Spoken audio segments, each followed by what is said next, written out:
માતરિશ્વન માતરિશ્વા.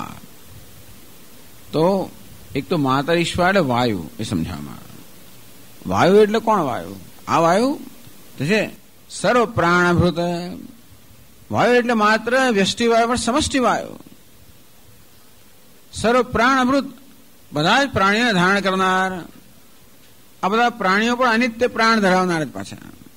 બધા પ્રાણીઓમાં ચેતનતા અનિત્ય છે, બધા પ્રાણીઓમાં પ્રાણ પણ અનિત્ય છે. એનો અર્થ એ થયો કે બધાને પ્રાણ પ્રદાન કરનાર, સક્રિયતા પ્રદાન કરનાર કોઈ હોવો જોઈએ.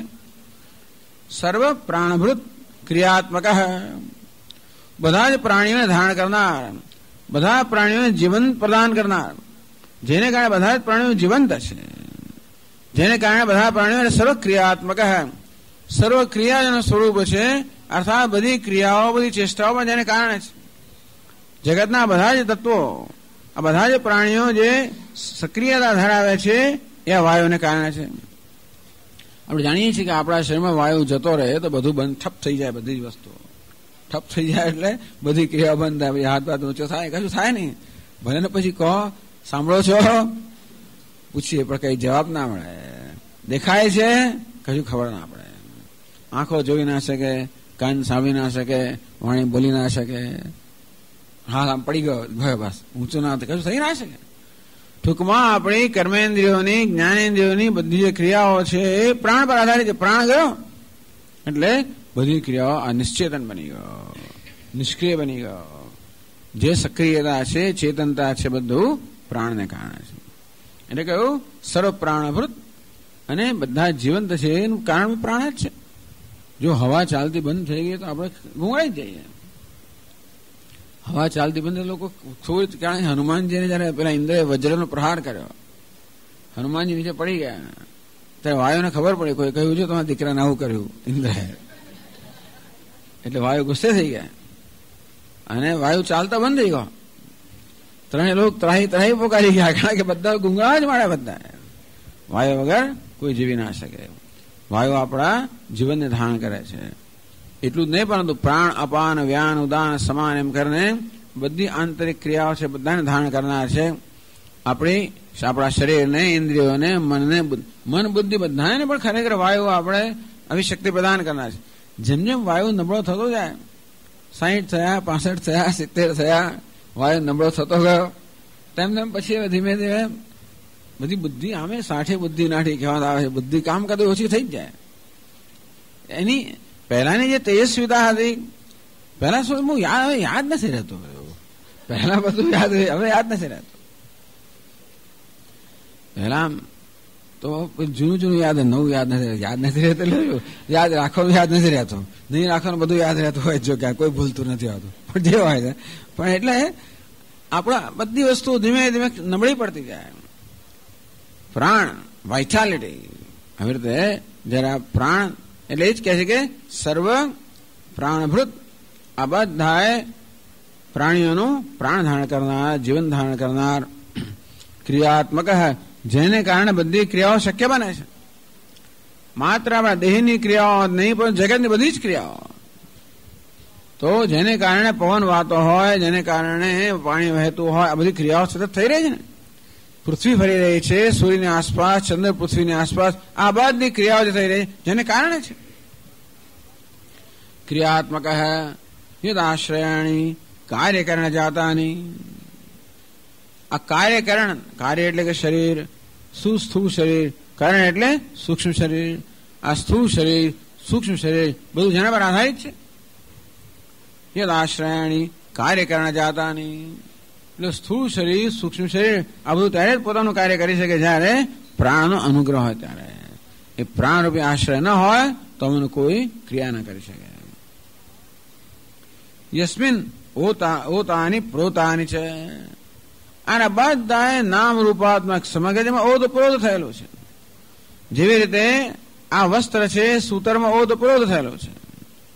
સૂત્ર વસ્ત્રમાં સર્વત્ર વ્યાપ્ત છે. આ સૂત્ર વસ્ત્રમાં ઓતપ્રોત થયું છે. તેવી રીતે સમગ્ર જેમાં ઓતપ્રોત થયું છે. ટૂંકમાં જ્યાં જાઓ ત્યાં પ્રાણ દેખાય છે. જ્યાં જાઓ ત્યાં પ્રાણ દેખાય. જ્યાં જાઓ ક્રિયા તો હોવાની જ છે. તમે જુઓ, આ પ્રકૃતિ જે છે એ સતત ક્રિયાત્મક છે, ક્યાંય પણ સ્થિરતા હોય જ નહીં. સત્વ રજસ તમસ 3 ગુણની બનેલી પ્રકૃતિમાં સતત ચલનાત્મક જ છે, ક્રિયાત્મક છે. ક્યાંય સ્થિરતા હોય જ નહીં. શરીર પણ હંમેશા ચલનાત્મક હોય, ઇન્દ્રિયો મન બધું ચલનાત્મક જ હોય. આ બધું ચલન કે ક્રિયા પ્રદાન કરનાર છે વાયુ, સમષ્ટિ વાયુ.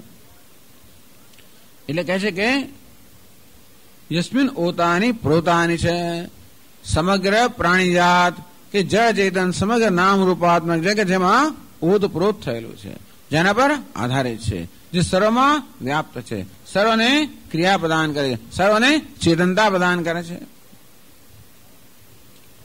યત સૂત્ર સંજ્ઞકમ, એને શાસ્ત્રમાં સૂત્ર કહેવામાં આવે છે, જેને હિરણ્ય ગર્ભમાં કહેવામાં આવે છે અથવા સૂત્ર પણ કહેવામાં આવે છે. હિરણ્ય ગર્ભમાં તો ઈચ્છા શક્તિ, ક્રિયાશક્તિ અને જ્ઞાન શક્તિ, આ 3 શક્તિઓ છે. તો ક્રિયાશક્તિના દૃષ્ટિબિંદુથી એ હિરણ્ય ગર્ભને સૂત્ર કહેવામાં આવે. ઈચ્છા શક્તિના દૃષ્ટિબિંદુ એને બ્રહ્મા કહેવામાં આવે. સર્જન કરવાની ઈચ્છા જોઈએ, સંકલ્પ જોઈએ, એ દ્રષ્ટિને બ્રહ્મા કહેવામાં આવે. ક્રિયાશક્તિની દ્રષ્ટિએ એ જ હિરણ્ય ગર્ભને સૂત્ર કહેવામાં આવે છે. એ સૂત્ર સંજ્ઞકમ, સૂત્ર જેનું નામ છે. યસ્મિન ઓતાની છે પ્રોતાની, સૂત્રમાં જેવી રીતે મોતી બધા પરોવાયેલા હોય તેવી રીતે જે આ સૂત્રમાં હિરણ્ય ગર્ભમાં આ બધા નામરૂપ પરોવાયેલા છે, જે સર્વનો અંતરાત્મા અંતર્યામી છે, સર્વ અંતરાત્મા છે અને જે સર્વમાં વ્યાપ્ત છે. સર્વસ્ય જગત વિધારયતૃ, એ સમગ્ર જગતને ધારણ કરનાર છે, વિધાતા પણ છે, કર્મફલદાતા છે, સમગ્ર જગતને ધારણ કરનાર છે, ન્યાય જાળવનાર છે. આ જગતને એટલે આ બધી વસ્તુઓ તરફ બહુ ધ્યાન દોરવામાં આવે છે. બધી વિભૂતિ જગતમાં તમે જુઓ ભાઈ કે જગતમાં કેવું સર્વત્ર ક્રિયા છે, એ બતાવે છે કે આ બધા નિષ્ક્રિય પદાર્થોને સક્રિયતા પ્રદાન કરનાર કોઈ હોવું જોઈએ. સ્વભાવથી અચેતન તત્વ પણ ચેતનાત્મક છે, એ બતાવે છે કે એમને ચેતનતા પ્રદાન કરનાર કોઈ હોવું જોઈએ. અને આ જગત જે અનેક બધા તત્વોનું બનેલું છે, એ બધાની અંદર વ્યવસ્થા જાણનાર કોઈ છે ને. ક્યાંય મારામારી નથી, કુદરતની અંદર ક્યાંય મારામારી નથી. કુદરતમાં કોઈ સ્ટાર વોર્સ બધું ભલે કહેતા હોય લોકો, પણ ત્યાં કોઈ આ તારાઓ વચ્ચે કઈ યુદ્ધ થતું નથી. સૂર્યચંદ્ર બાથમમાંથી આવી એવું થાય નહીં, કોઈ દિવસ એવું બને નહીં. કોઈ ટૂંકમાં કુદરતમાં એવું થતું નથી.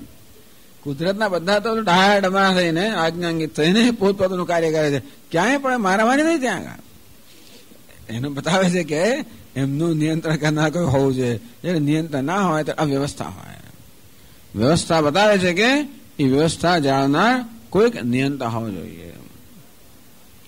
એટલે જ કહે છે ને સર્વસ્ય જગત વિધારયતૃ, સમગ્ર જગતને ધારણ કરનાર, સમગ્ર જગતને સંવાદતા પ્રદાન કરનાર, સમગ્ર જગતમાં વ્યવસ્થા કે કાયદો કે નિયમ છે એ નિયમનો અમલ કરનાર, નિયમનું પાલન કરાવનાર. સ માતર ઈશ્વર, એટલે માતર ઈશ્વરનો અર્થ કર્યો કે માતર ઈશ્વર એટલે હિરણ્ય સગુણ બ્રહ્મ. માતર ઈશ્વર એટલે સગુણ બ્રહ્મ, જગતનું સર્જન પાલન લય કરનાર, જગતમાં રહેલી સંવાદિતા, જગતમાં રહેલો કાયદો નિયમ છે એ નિયમ સ્વરૂપ, જેને કારણે જગતમાં સર્વત્ર સક્રિયતા છે, જેને કારણે અચેતન તત્વો ચેતનની જેમ વ્યવહાર કરી રહ્યા છે, જે જગતમાં સર્વત્ર વ્યાપ્ત છે, સર્વને ધારણ કરનાર છે, એવો આ માતર ઈશ્વર એ આત્મતત્વ છે. ત્યારે જ અપહ એટલે કે કર્મ કરી શકે છે. એની ચર્ચા આપણે આ કાલે કરશું આગળ. ઓમ પૂર્ણમદ પૂર્ણમિદમ પૂર્ણાત પૂર્ણમુદચ્યતે પૂર્ણસ્ય પૂર્ણમાદાય પૂર્ણમેવાવશિષ્યતે. ઓમ શાંતિ શાંતિ શાંતિ. શંકરં શંકરાચાર્યં કેશવં બાદરાયણં સૂત્રભાષ્યકૃતૌ વંદે ભગવन्तૌ પુનઃ પુનઃ. ઈશ્વરો ગુરુરાત્મેતિ મૂર્તિભેદવિભાગિને व्योमवद्व्याप्तदेहाय दक्षिणामूर्तये नमः। ॐ शान्ति शान्ति शान्तिः। हरि ओम्। श्रीगुरुभ्यो नमः। हरि ओम्।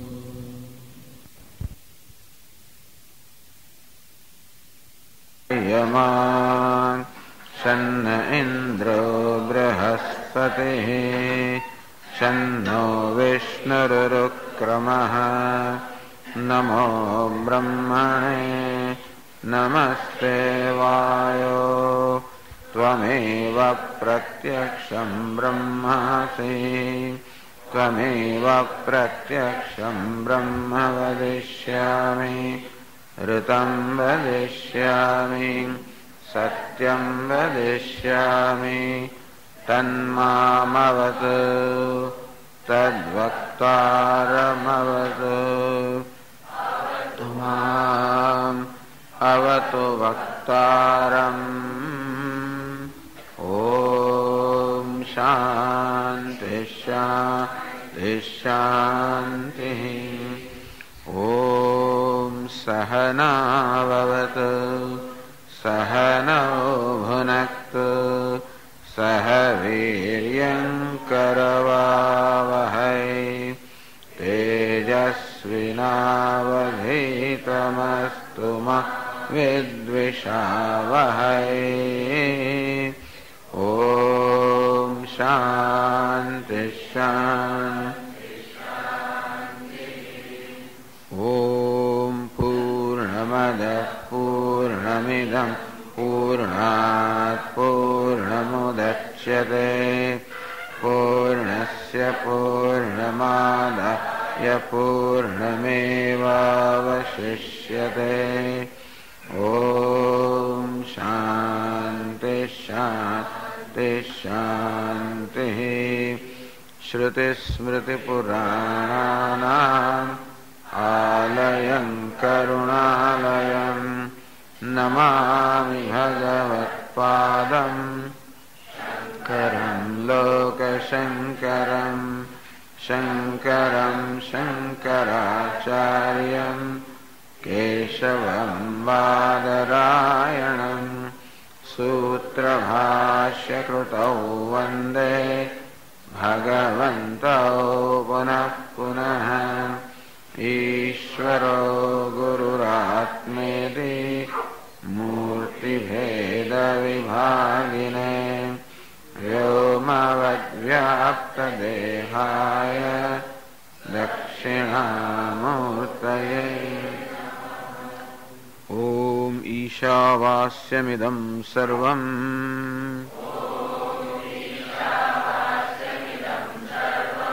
यत्किञ्च जगत्यां जगत्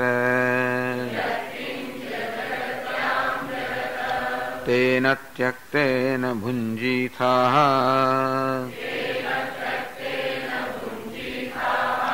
मा गृधः कस्य स्विद्धनम्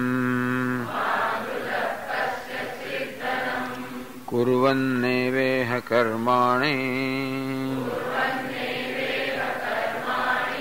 जिजीविषेत् शतं समाः। एवं त्वयि नान्यथेतोऽस्ति न कर्म लिप्यते नरे। असुर्या नाम ते लोकाः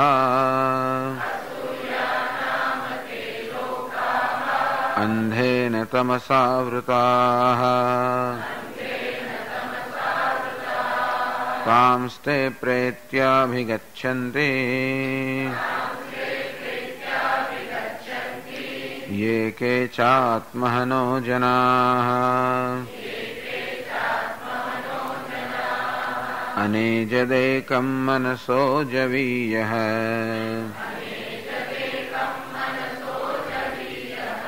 नैनद्देवा आप्नुवन् पूर्वमर्षद।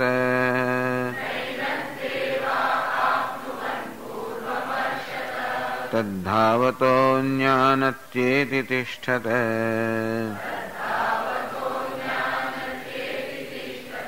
તસ્મિન્નપો માતરિશ્વા દધાતિ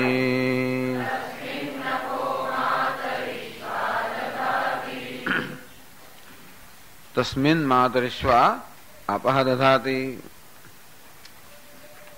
તો 23 પાના પર ભાષ્યમાં કહ્યું તસ્મિન આત્મતત્વે સતી નિત્ય ચૈતન્ય સ્વભાવે માતરિશ્વા દધાતિ.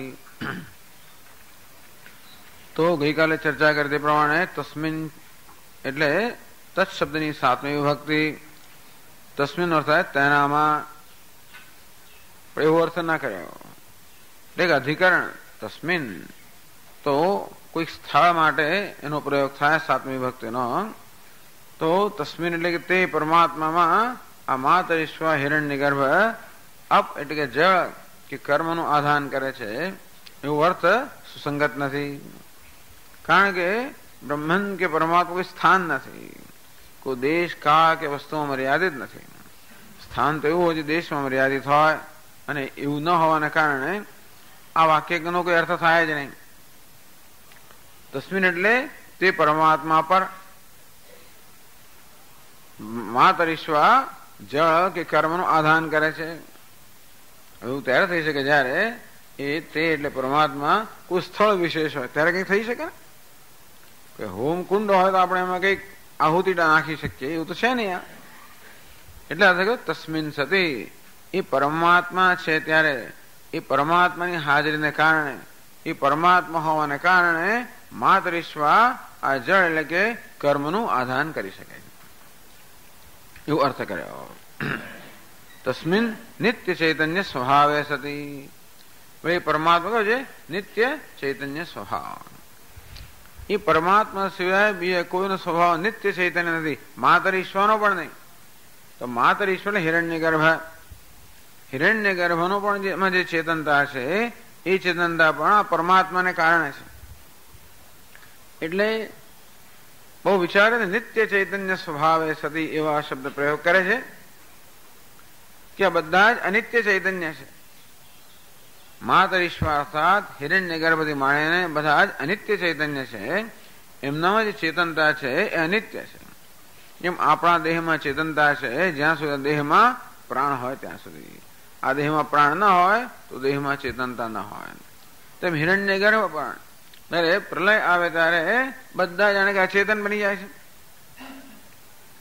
તો પ્રલય કોને કહેવાય? જ્યાં સ્થૂળ શરીર તો નહીં પણ સૂક્ષ્મ શરીરમાં બધા સુઈ ગયા છે. સુષુપ્તિમાં જેમ આપણું સૂક્ષ્મ શરીરમાં સુઈ ગયો હોવાને કારણે આ સ્થૂળ શરીરને ચેતનતા પ્રદાન કરનાર કઈ નથી. સ્થૂળ શરીર સૂક્ષ્મ બધું અચેતન બની ગયું. તો પ્રલય અવસ્થામાં બધા જ સ્થૂળ શરીર અને બધા સૂક્ષ્મ શરીર અચેતન બની જાય. તો બધા જ સૂક્ષ્મ શરીર સમષ્ટિ સૂક્ષ્મ શરીરને હિરણ્યગર્ભ કહેવાય.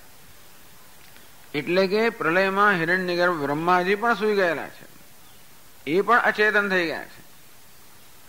તેથી બ્રહ્માજીથી માંડીને કીડી સુધીના જે કઈ જીવો છે એ બધા અનિત્ય ચૈતન્ય છે. ટૂંકમાં એમાં ચેતનતા છે એ સ્વયં પોતાને કારણે નથી પરંતુ અન્ય કોઈને કારણે છે. એ દર્શાવવા માટે નિત્ય ચૈતન્ય સ્વભાવે સતી. જેનો નિત્ય ચૈતન્ય, આમ તો નિત્ય ઉમેરવાની જરૂર નથી, ચૈતન્ય સ્વભાવે સતી. પણ આપણે એમ લાગે છે કે આપણા આ બીજા બધા દેહ વગેરે છે પણ ચેતન છે એવું આપણે માનીએ છીએ. એટલે ભાષ્યકાર નિત્ય ચૈતન્ય. તો આ બધા જે અનિત્ય ચૈતન્ય છે એ બધાની તુલનામાં જે નિત્ય ચૈતન્ય સ્વરૂપ છે, અર્થાત જેની ચેતનતામાં ક્યારે પણ જેની ચેતન લોપ ક્યારે પણ ન થાય. નહીં દ્રષ્ટુ દૃષ્ટિ વિપરિલોપ વિદ્યતે અવિનાશિત્વાત. એટલે આ સુષુપ્તિની અંદર આ સુસ્થૂળ શરીર સૂક્ષ્મ શરીર આ બધું અચેતન થઈ જાય ત્યારે પણ જે નિત્ય ચૈતન્ય પોતાના મહિમામાં પ્રતિષ્ઠિત છે. એવું નિત્ય ચૈતન્ય સ્વરૂપ પરમાત્મા હોય તો જ ટૂંકમાં જગતમાં જે કઈ પ્રવૃત્તિઓ થઈ રહી છે, જે કઈ ક્રિયાઓ થઈ રહી છે આ વ્યષ્ટિ અર્થાત વ્યક્તિગત સ્તર પર કે સમષ્ટિ સ્તર પર જે કઈ થઈ રહ્યું છે એ બતાવે છે કે પરમાત્મા છે. એટલે આ વાક્યનો એવો અર્થ કરવામાં આવ્યો કે ભગવાન છે કે નહીં, પરમાત્મા છે કે નહીં, તો એ છે એને માટેનું આપણને લિંગ આપે છે, એને માટેનો પુરાવો આપે છે, કે એને માટેની દિશા આપે છે. એમ કહો કે જગતમાં જ્યાં કઈ ચેતનતા છે, જ્યાં કઈ ક્રિયા છે, એ બધી કોઈક બીજાને કારણે છે. આમ જગતના બધા જ પદાર્થો જળ હોવાને કારણે સ્વયં સક્રિય ના હોઈ શકે. પ્રકૃતિ જળ છે, માયા જળ છે, અને એ સ્વયં ચેતનવંતી ના હોય. એને ચેતનતા પ્રદાન કરનાર કોઈક તત્વ હોવું જોઈએ. આમ પંખો સ્વયં ન ફરી શકે, સ્વયં ચેતનવંતો નથી, એ ફરતો હોય એવું ત્યારે જ બને જ્યારે એને ગતિ પ્રદાન કરનાર કોઈ તત્વ હોય.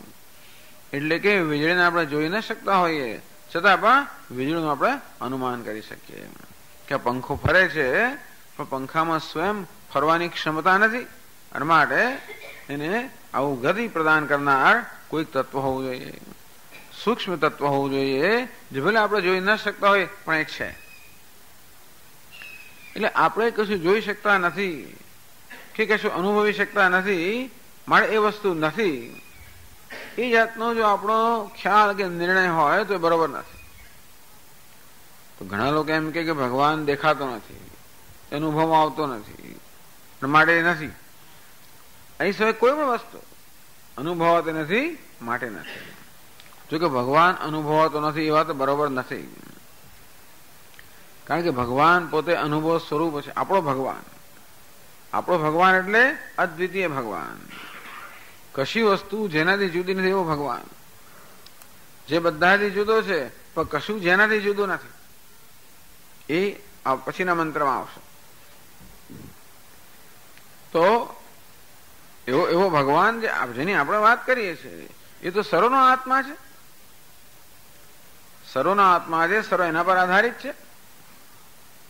એવું હોવાને કારણે એ તો એના હોવાને કારણે બધું છે, એના ભાસવાને કારણે બધું ભાસે છે, એની ચેતનતાને કારણે થોડો ચેતન છે.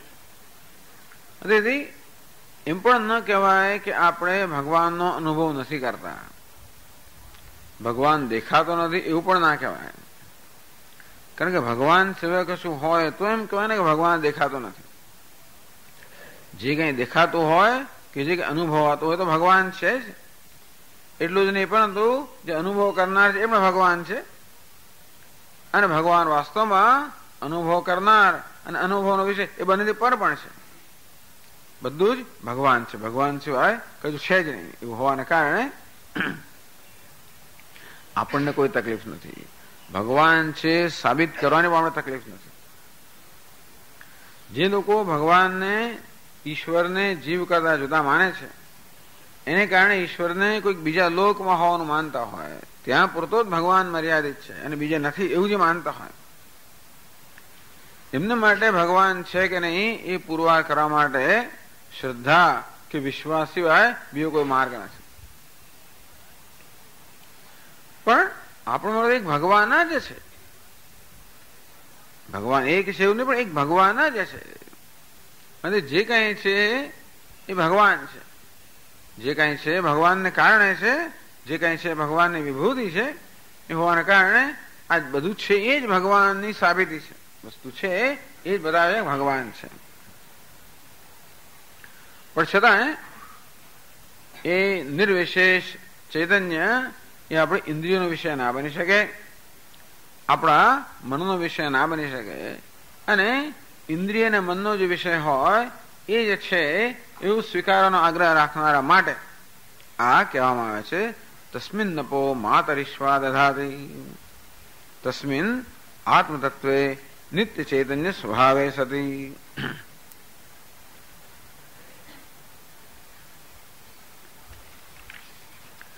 માતરિશ્વા શબ્દ જે છે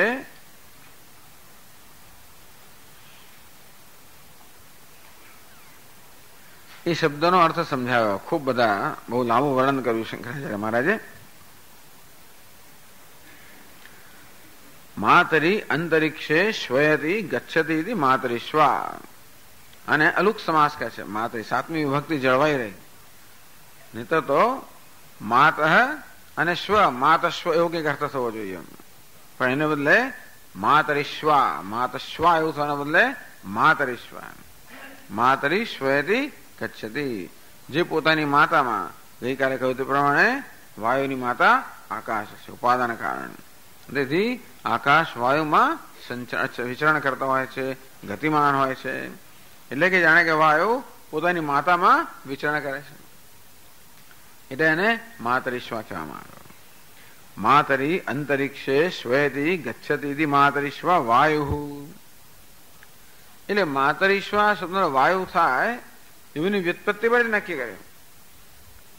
પોતાની માતામાં જ જે વિચરણ કરતો હોય એવું તો એક જ છે વાયુ.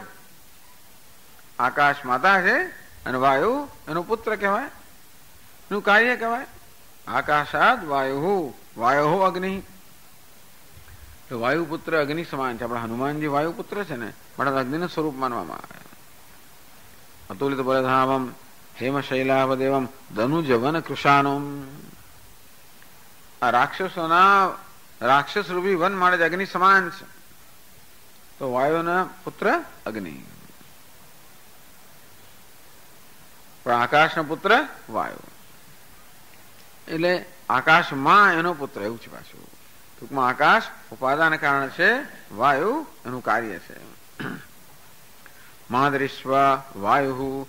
એટલે પહેલો તો માતરિશ્વ શબ્દનો અર્થ વાયુ કર્યો. એ કઈ રીતે? માતામાં જે ગતિમાન ગતિ છે તે કરે છે તે. હવે કયો વાયુ? માત્ર આપણા શરીરમાં છે કે એ વાયુ, પણ કેવો વાયુ? એટલે કે જે સર્વ પ્રાણભૃત. આ વાયુ બધા પ્રાણીઓનો પ્રાણ જીવન ચલાવતો હોય છે, જેને કારણે પ્રાણીઓ જીવંત છે. એક નહીં, બધા જ પ્રાણીઓ હિરણ્ય ગર્ભથી માંડીને આ કીડી સુધીના જે કઈ પ્રાણીઓ છે બધા જીવંત કોને કારણે છે? વાયુને કારણે. સર્વ પ્રાણભૃત ક્રિયાત્મક. તો એ હિરણ્ય ગર્ભને ક્રિયાના ની દ્રષ્ટિબિંદુએ વાયુ કે સૂત્ર કહેવામાં આવે, ક્રિયાત્મક. કારણ કે બધી ત્રણ પ્રકારની શક્તિ કહેવાય છે: જ્ઞાન શક્તિ, ઈચ્છા શક્તિ, ક્રિયા શક્તિ. એ બધી શક્તિઓ ઈશ્વરમાં રહેલી હોય. એ માતરિશ્વા શબ્દનો અર્થ છેવટે તો સગુણ બ્રહ્મ થાય. આપણે જેને સગુણ બ્રહ્મ કહીએ, ઉપાધિ સહિતનું બ્રહ્મ. એટલે જ્ઞાન શક્તિ, ઈચ્છા શક્તિ, ક્રિયા શક્તિ આ પ્રકારની ઉપાધિ ધરાવનારા બ્રહ્મને કે પરમાત્મા જ હિરણ્ય ગર્ભ કહેવાય, માતરિશ્વા કહેવાય, સગુણ બ્રહ્મ કહેવાય. તો પાછળથી આ સગુણ બ્રહ્મ જેને આપણે કહીએ છીએ, એટલે બ્રહ્મા, વિષ્ણુ, મહેશ બધા દેવતાઓ છે એ વાસ્તવમાં સગુણ બ્રહ્મના પ્રતીક છે. એને જ આ વૈદિક કામ ઉપનિષદમાં હિરણ્ય ગર્ભ કહેવામાં આવે કે પ્રાણ કહેવામાં આવે. અને તેથી આ હિરણ્ય ગર્ભની ઉપાસના કરનારા બ્રહ્મલોકને પ્રાપ્ત કરે એવી ઉપાસના ઘણી જોઈ છે ઉપનિષદમાં. જેને ત્યારે બ્રહ્મલોક કહેવામાં આવતો એને જ હવે વૈકુંઠ કહેવામાં આવે, કૈલાસ કહેવામાં આવે, કે સાકેત લોક કહેવામાં આવે, કે ગોલોક કહેવામાં આવે. તો સગુણ બ્રહ્મની ઉપાસનાથી આપણે કોઈ સ્થળ વિશેષ પ્રાપ્ત કરી, લોક વિશેષ પ્રાપ્ત કરી શકીએ. અને તે રીતે આ દેવતાઓની ઉપાસના કરવાને કારણે તે વિશેષ લોક પ્રાપ્ત કરી શકે એવું જ છે. પરંતુ આ દેવતાઓ માત્ર સગુણ બ્રહ્મ છે એટલું જ નહીં, પરંતુ એ પ્રત્યેક નિર્ગુણ બ્રહ્મનું પણ પ્રતીક છે. એટલે શાંતાકારમ, ભુજગ શયનમ, પદ્મનાભમ, સુરેશમ, વિશ્વાધારમ. આવા સુરેશ આમ કરીને ભગવાનના સગુણ રૂપનું વર્ણન કરે. વિશ્વાધારમ, ગગન સદૃશમ, ગગન સદૃશમ, આકાશ સમાન, નિર્વિકાર, સર્વવ્યાપી એમ કરીને નિર્ગુણ નો પણ નિર્દેશ કરે છે.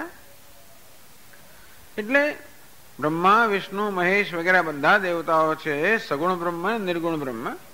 તો મોટે ભાગે બાકીના બધા આચાર્યોએ સગુણ બ્રહ્મની ઉપાસના કરી છે. શંકરાચાર્ય અમારા સિવાયના બીજા આચાર્યો થઈ ગયા એ બધા દ્વૈતવાદી છે. આમ ઈશ્વર ને જીવ વચ્ચે કોઈને કોઈ પ્રકારનો ભેદ જોનારા છે. તો વિશિષ્ટ અદ્વૈત એમ કહે કે ભાઈ જીવ ઈશ્વરનો અંશ છે, અને દ્વૈતના આચાર્ય એમ કહે કે જીવ ઈશ્વર કરતા જુદો છે.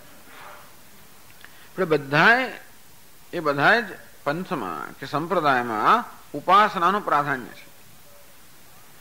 અહીં અદ્વૈતમાં જ્ઞાનનું પ્રાધાન્ય છે, ત્યાં આગળ ઉપાસનાનું પ્રાધાન્ય છે. કારણ કે ભગવાન જો આપણે જુદો હોય તો ભગવાનને ખુશ કરવાનો હોય, ભગવાન અનુગ્રહ મેળવવાનો હોય એવું કંઈક, અને એ રીતે ભગવાન અનુગ્રહ પ્રાપ્ત કરીને પછી એ લોકને પ્રાપ્ત કરવાનો હોય, તો એમાં ઈશ્વરનો અનુગ્રહ સૌથી મહત્વનો બની જાય, ઈશ્વરનું કર્તૃત્વ મહત્વનું બની જાય. આ જીવ તો બરોબર છે કે પણ ઈશ્વરની કૃપા, ત્યાં મોક્ષ એ કૃપા સાધ્ય છે, યત્ન સાધ્ય કરતા કૃપા સાધ્ય છે. ત્યાં ઈશ્વરની કૃપા કે ઈશ્વરનો અનુગ્રહ જે છે એ સૌથી મહત્વનો છે. તો અદ્વૈતને મહત્વ નથી એમ નહીં, પણ અદ્વૈતને એમ કે કર્મયોગ દ્વારા એટલે ભક્તિયોગ દ્વારા ભગવાનની આરાધના દ્વારા ભગવાનને ખુશ કરીને ભગવાન જેવા સદગુણો પ્રાપ્ત કરીએ અને પછી આપણે ભગવાન સાથે ઐક્ય પ્રાપ્ત કરીએ. એટલે ઉપાસનાનું મહત્વ તો અદ્વૈતમાં પણ છે જ. એટલે બધા ઉપનિષદની અંદર પણ ઉપાસનાનું એક અથવા બીજી રીતે એનો ઘણીવાર વિસ્તારથી ક્યારેક ક્યારેક બહુ સંક્ષેપમાં પણ નિર્દેશ કરવામાં આવતો હોય છે. પણ આ બધાનો હેતુ એ છે કે માતરિશ્વા વાયુ એટલે સમષ્ટિ વાયુ, વાયુ એટલે ક્રિયાશક્તિ, જેના અંગે વાઇટલ ફોર્સ કહેવામાં આવે, એટલે જેને કારણે આપણું શરીર જીવંત છે, જેને કારણે જગત જીવંત છે. આ સમગ્ર એક ધબકી રહ્યું છે, જેમાં આ શરીર આ હૃદય ધબકી રહ્યું હોય તેવી રીતે આ જગત ધબકી રહ્યું છે, સર્વત્ર ક્રિયા છે, સક્રિયતા છે. તો આ જગતને સક્રિયતા પ્રદાન કરનાર જે વાયુ એટલે કે સમષ્ટિ વાયુ છે. તો જેવી રીતે વાયુ આપણા વ્યક્તિગત શરીરને ચલાવે એ જ વાયુ આ સમષ્ટિને પણ ચલાવતો હોય છે. એ માત્ર આ જળને જેમ ચલાવતો હોય આપણા શરીરને, તેમ આ બીજા બધા જળને પણ ચલાવે. આ જળ હોય, પછી આ વાયુ હોય, અગ્નિ હોય, આ બધા પણ સક્રિય છે. એ બધાને સક્રિયતા પ્રદાન કરનાર, એ બધાને ગતિ પ્રદાન કરનાર સર્વ પ્રાણભૂત ક્રિયાત્મક યદાશ્રયાણી કાર્યકરણ જાતાની. કાર્ય અને કરણ એટલે કે સ્થૂળ ને સૂક્ષ્મ શરીરની આ જે બધી ઉપાધિ બનેલી છે બધી આને આશ્રિત છે. ઈશ્વરમાં રહીને સર્વનો અંતરાત્મા છે, અંતર્યામી છે. બધા જ કાર્યકરણ સંઘાતને એ ચેતનતા કે સક્રિયતા પ્રદાન કરનાર છે. એની પોતાની ચેતનતા પાછી બ્રહ્મમાંથી આવે, પણ એટલે જેવી રીતે આત્માનું ચેતનતા પહેલા બુદ્ધિમાં પ્રતિબિંબિત થાય, તે પછી સમગ્ર ઉપાધિને જેમ પ્રાપ્ત થાય તેવી રીતે સમષ્ટિ સ્તરે પણ પરમાત્માની ચેતનતા આ માતરિશ્વાને હિરણ્ય ગર્ભને પ્રાપ્ત થાય, એ દ્વારા પછી સમગ્ર જગતને પ્રાપ્ત થાય. યદ આશ્રયાણી કાર્યકરણ જાતાની યસ્મિન પોતાની પ્રોતાની છે. તો જેમાં આ સમગ્ર જગત ઓતપ્રોત છે, બધા પ્રાણીઓ ઓતપ્રોત છે. ઓતપ્રોત એટલે કે જેવી રીતે આ સૂતર વસ્ત્ર સૂતરમાં ઓતપ્રોત છે, સૂતર વસ્ત્રમાં સર્વત્ર વ્યાપ્ત છે. અંતે રીતે બધા જ પ્રાણીઓમાં હિરણ્ય ગર્ભ અંતર્યામી રૂપે વ્યાપ્ત છે. યત સૂત્ર સંજ્ઞકમ, સૂત્ર જેની સંજ્ઞા છે, સૂત્ર જેનું નામ છે. સર્વસ્ય જગત વિધારયિતૃ, સમગ્ર જગતને ધારણ કરનાર. કઈ ધારણ કરનાર?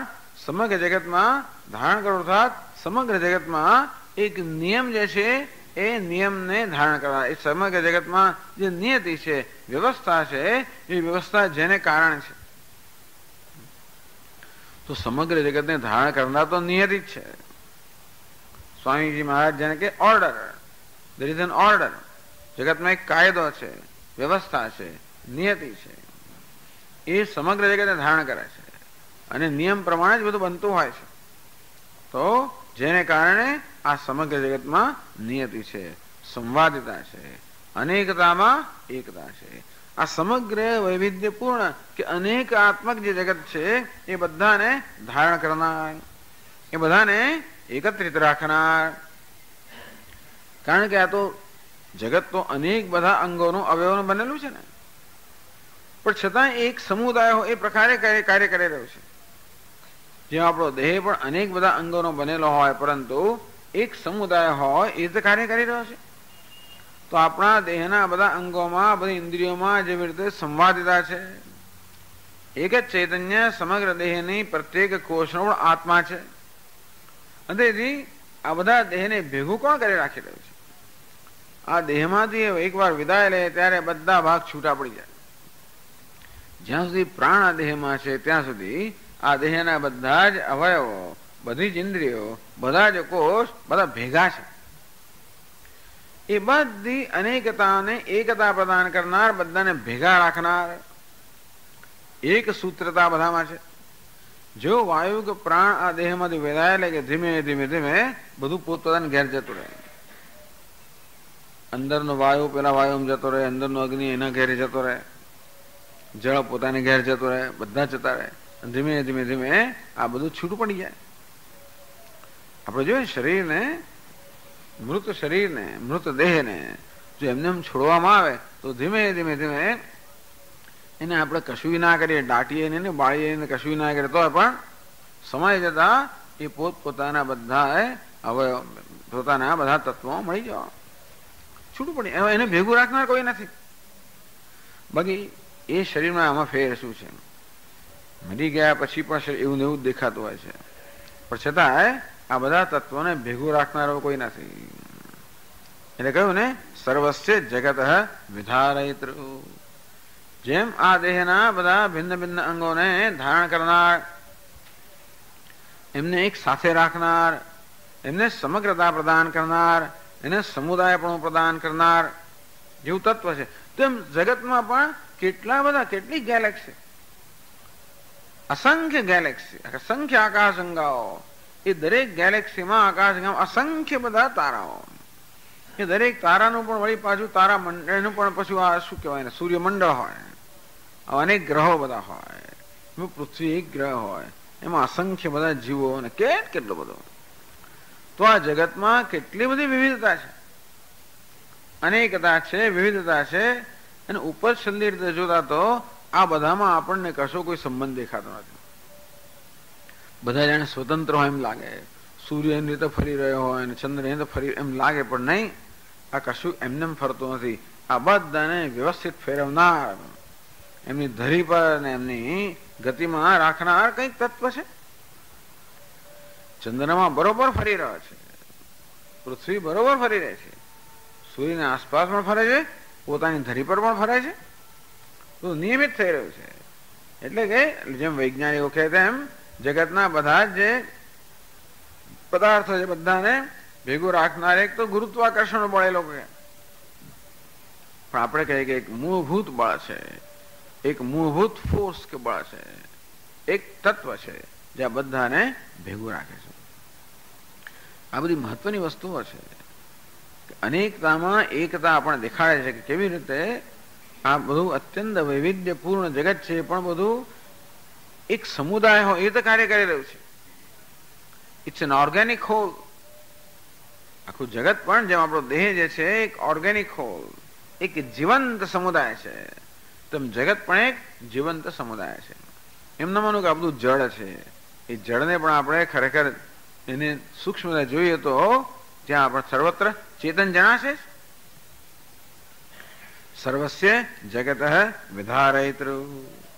આ સમગ્ર જગતને ધારણ કરનાર, માત્ર એક આ દેહને ધારણ કરનાર પ્રાણ છે એવું નહીં, પણ સમગ્ર જગતને ધારણ કરનાર. સહ માતરીશ્વા, અહો માતરીશ્વા છે. આ શબ્દનો બહુ લાંબી વિગત આપી કહેવા માટે. માતરીશ્વા શબ્દનો અર્થ સમજાવતા શંકરાચાર્ય મહારાજે એ પણ બતાવ્યું કે જગતમાં સંવાદિતા છે, અનેકતામાં એકતા છે, અને બધી દેખાતી વિસંવાદિતામાં પણ સંવાદિતા છે. જગતમાં એક ઐક્ય છે, એક સૂત્ર છે જે આ બધાને જોડનારું સૂત્ર છે.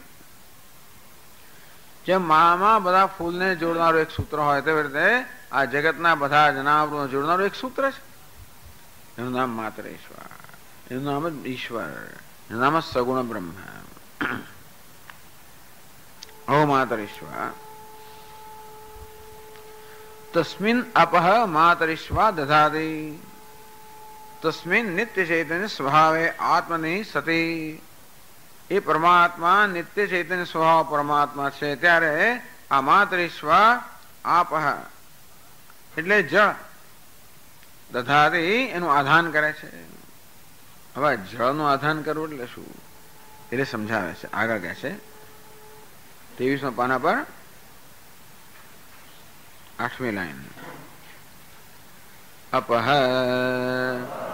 કર્માણિ પ્રાણિનામ ચેષ્ટા લક્ષણાની અગ્નિ આદિત્ય પર્જન્યાદીનાં જ્વલન દહન પ્રકાશ અભિવર્ષણાદિલક્ષણાની દધાતિ વિભજતિ ઇત્યર્થઃ.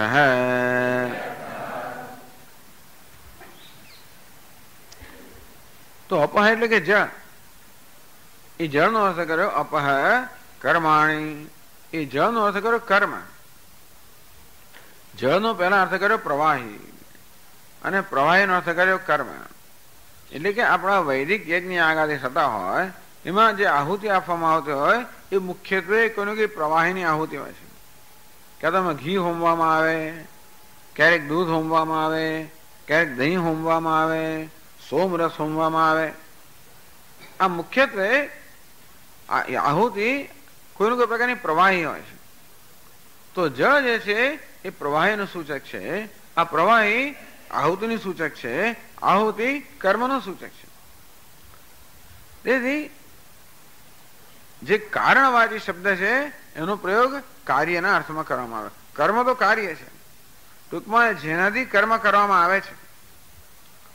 વૈદિક અગ્નિહોત્રાદિ કર્મ કરવામાં આવે છે આહુતિથી, ઘી વગેરે આહુતિથી. એ આહુતિનો અર્થ અહીંયા અપ એટલે આહુતિ. અપ એટલે કે જળ, પ્રવાહી, આહુતિ એટલે કે કર્મ.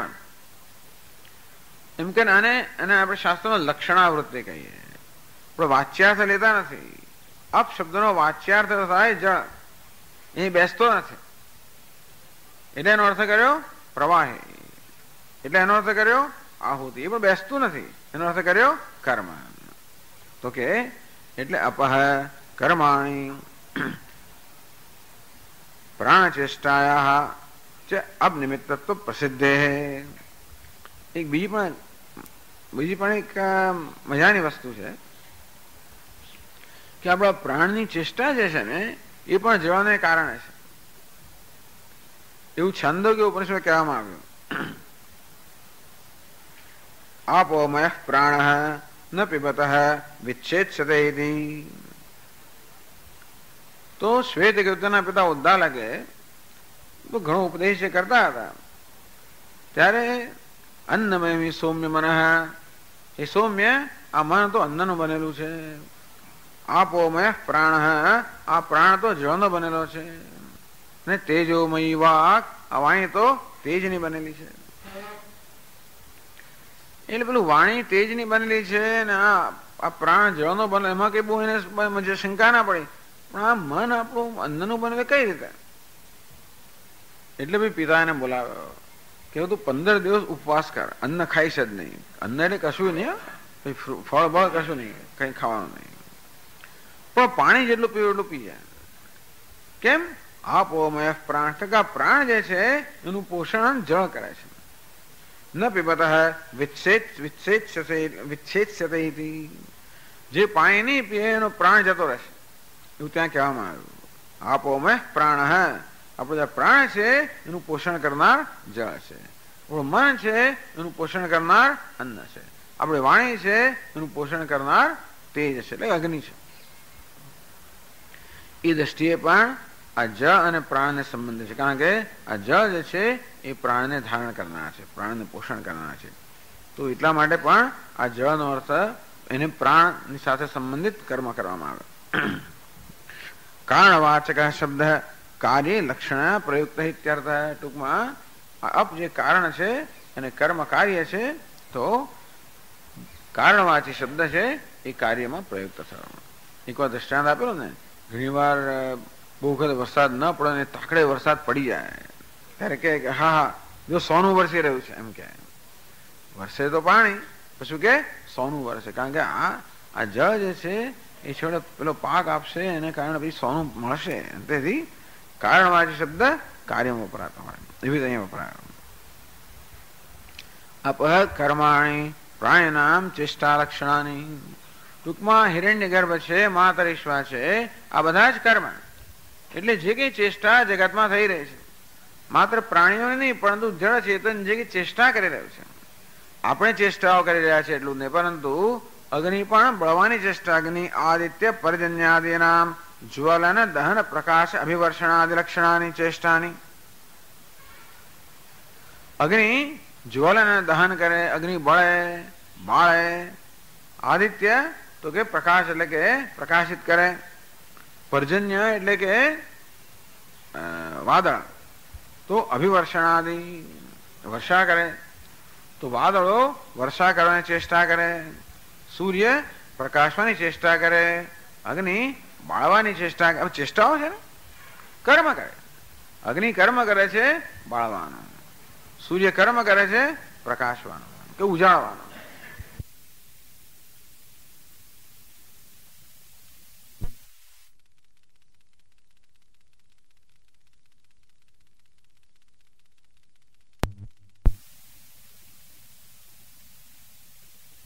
કે ઉજાળવાનો.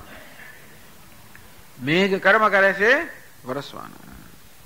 ખાલી દ્રષ્ટાંત આપવામાં દરેક વસ્તુ કઈ ને કઈ કર્મ કરતી હોય. જગતમાં એવું કશું જ નથી જે નિષ્ક્રિય હોય. એક અણુ એટલું વિજાણુ બધા જ સક્રિય છે અને દરેક આ સર્જનની સંચાલનમાં કોઈનો કોઈ પ્રકારનો ફાળો આપી જ રહ્યા છે બધા. એટલે ક્યાંય નિષ્ક્રિયતા નથી. આ પ્રકૃતિમાં સર્વત્ર સક્રિયતા છે. તો સક્રિયતા કોને કારણે છે? આ મહાતરીશ્વાને કારણે, હિરણ્યગર્ભને કારણે. એટલે હિરણ્યગર્ભ આ બધી સક્રિયતાનું દધાતી વિભજતી. ખરેખર ધાતુનો અર્થ વિભાગ કરવો થતો નથી. એટલે આપણે ધાતુ પાઠ જોઈએ તો ધાતુનો તો દાન કરવું વગર આપવું એવું બધો અર્થ થાય. પણ અહીંયા ધાતુના અનેક અર્થ થતા હોય છે એટલે વિભાગ કરે છે. ટૂંકમાં આ મહાતરીશ્વા કે હિરણ્યગર્ભ આ કર્મનો વિભાગ કરે છે. એટલે અગ્નિને કે ભાઈ તારે બળવાનું કામ તારું. અગ્નિ બળે જ કેમ છે અને બીજું કેમ ભીંજવતો કેમ નથી? અને આ મેઘ છે માત્ર વરસાદ જ પાડે અને એ કંઈક એ પ્રકાશિત કેમ ના કરે? આ દરેક જણ અમુક કામ જ કેમ કરતું હશે? સૂર્ય માત્ર પ્રકાશિત જ કરે પણ વરસાદ ના પાડે, એવું કેમ? કારણ કે દરેકને પોતપોતાની ફરજ, કર્તવ્ય કે કાર્ય સોંપવામાં આવ્યું છે. કોઈ કે આ બધાને કાર્ય સોંપ્યું હશે ત્યારે નહીં તો જો કાર્ય સોંપ્યું ને આપણને ઈચ્છા હોય પ્રમાણે કરીએ તો આજે આ કરીએ, કાલે બીજું કરીએ. કઈ પણ ધારો કે આશ્રમમાં કશું કરવાનું હોય તોય પણ ધારો કે એવી જાતનું કર્તવ્ય નક્કી ના હોય કોણે શું કરવું, તો કોઈ કોદળો આમ કરે, કોદળો પાણી લઈ આવે, નાસ્તો આપે, જુદું જુદું કરે. આપણી ઈચ્છા પ્રમાણે થતું હોય તો આપણી ઈચ્છા પ્રમાણે થતું હોય તો ધારો કે બેસવાનું બધાની ઈચ્છા દરેક જગ્યાએ બેસે, અહીંયા હોય ત્યાં હોય એવું છે. અથવા ઈચ્છા હોય તો પછી ઈચ્છા પ્રમાણે તો એક જ જગ્યાએ બેસે કે પછી જેવું ફાવે એમ કરીએ. ટૂંકમાં આપણી ઈચ્છા પ્રમાણે થતું હોય તો એમાં એક સાતત્ય ના હોય, બદલાયા કરતો હોય. કારણ કે માણસનું મન બદલાયા કરે ને. તેવી રીતે જગતના આ બધા તત્વોને પણ ઈચ્છા પ્રમાણે કર્મ કરવાની સ્વતંત્રતા હોત તો બધા જાત જાતનું કરતા હોત. સૂર્યને કહે કે સૂર્ય વાયુ કે તું એકલો ઓછો છે કે બધાના જીવન પર હું પણ કરું, કેમ ના કરું? વાયુ કે હું કેમ ના પ્રકાશ? આમ બધા એવું જ કરવા મળે ને પછી તો નથી થતું. કેમ? એટલે કહ્યું કર્માણી દધાતી વિભજતી. આ જગતના સંચાલન માટે અનેક બધા કર્મ કરવાના હોય એ બધા કર્મના વિભાગ કરી રાખ્યા, બધાને વહેંચી દીધા. તું આ કર, તું પેલું કર, તું ફલાણું કર, બસ. એટલે આ જગતના જગતનું દરેક તત્વ જાણે કે પોતાને સોંપાયેલું કાર્ય છે એ આજ્ઞાંગિતપણે કરે છે. એ બતાવે છે કે આ દરેકને એમનું કામ સોંપનાર કોઈ હોવો જોઈએ.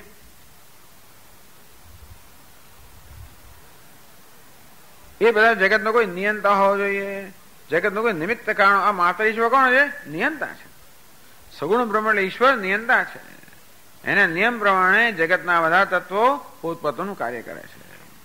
એટલે આગળ કહે છે, ચલો એની પછીનું વાક્ય વાંચે. ધારેતિ ઇતિ વા ભીષાસ્માદ વાતઃ પવતે ઇત્યાદિ શ્રુતિભ્યઃ ભીષા અસ્માદ અસ્માદ અસ્ય અસ્ય ભીષા ભયાત વાતઃ પવતે અને ભયથી વાયુ વાઈ રહ્યો છે. તૈત્રીય ઉપનિષદ કહે છે કે વાયુ કોઈકના ભયથી વાઈ રહ્યો છે. વાયુ વાય છે એટલે વાયુને સ્વતંત્રતા નથી સ્થિર રહેવાની. વાયુને એમ કહું જે કશે જવું હલનચલન કરું સ્થિર એની સ્વતંત્રતા જ નથી. જળ વહી રહ્યું છે, સ્વતંત્રતા નથી. સૂર્ય પ્રકાશ ભીષાસ્માદ વાતઃ પવતે ભીષોદેતી સૂર્ય હે જેના ભયથી સૂર્યનો ઉદય થાય છે. નહીં તો સૂર્યને ક્યારેક થાય કે જ્યાં ઊંઘી ગયો ઉઠવાનું રહી ગયું તો કે ના ભય ના હોય ને આપણે કશો તો કદાચ આપણે જયારે ઉઠવું ત્યારે ઉઠીએ. કંઈક બધા ભયથી જ ઉઠતા હોય કોઈનો કોઈ પ્રકારનો ભય. મોટા ભાગના લોકો કોઈ ભય સિવાય મોટા ભાગના લોકો જો મોડું થશે તો ક્લાસમાં નહીં જવાય, આ નહીં થાય, દૂધ જતું રહેશે, પેલું કંઈક થઈ જશે. ટૂંકમાં જે કરવાનું છે નહીં થાય અને માટે કંઈક હાનિ થશે, કશોક લાભ જતો રહેશે કે કોઈક હાનિ થશે. ક્યાં તો કોઈ હાનિ થવાની હોય અથવા તો કોઈક લાભ જતો હોય એ આપણને પરવડે નહીં. એટલા માટે ઈચ્છા હોય કે ન હોય તો પણ આપણે જે કરતા હોય એ કરીએ જ, જે કરવાનું એ કરીએ. જેવી રીતે વાયુ નિયમિત રીતે વાય છે, આ સૂર્ય નિયમિત રીતે ઉગે છે, આ મેઘ નિયમિત રીતે વરસે છે, અગ્નિ નિયમિત રીતે બળે છે અને બાળે છે, ઇન્દ્ર પણ નિયમિત રીતે વર્ષા કરે છે, મૃત્યુ પણ નિયમિત રીતે પ્રાણહરણ કરે છે. મૃત્યુ ધાવતી પંચમય આ બધા તત્વો આટલા બધા શક્તિશાળી તત્વો જે સ્વયં ગમે તે કરવા શક્તિમાન છે છતાં પણ એ ગમે તેમ કરતા નથી. એ જાણે કે આજ્ઞાંગિક સેવક ના હોય એ પ્રકારે કોઈની આજ્ઞામાં રહીને બધું કરી રહ્યા છે. એને જ કહે છે કે તસ્મિન નપો માતરિશ્વા દધાતી. આ માતરિશ્વા આ જગતના બધા જ પરિબળોને બધા જ તત્વોને કર્મનો વિભાગ કરેલો છે. પણ માતરિશ્વા ક્યારે કરી શકે? માતરિશ્વા આ બધાનો નિયંત્રણ ખરો. માતરિશ્વા પોતે પણ ક્યારે કહે તસ્મિન સતી. આ માતરિશ્વા પણ આ જગતનું નિયમન કરવાની સત્તા કે નિયમન કરવાની શક્તિ ક્યાંથી પ્રાપ્ત કરે? માતરિશ્વાને પણ સ્વતંત્રતા છે કે આ બદલી નાખે પાછા. માતરિશ્વાને પણ કર્મ સોંપ્યું ક્યાં તારે કરવું, હવે નિયમન કરવું. એ માતરિશ્વાને પણ કર્મ ખરો ને. જગતનું સર્જન કરવું, નિયમન કરવું, પાલન કરવું, નિયમ જાળવી રાખવો. કર્મ ફલદાતા બધા પ્રાણીઓને પોતાના કર્મ પ્રમાણે જ ફળ આપવું.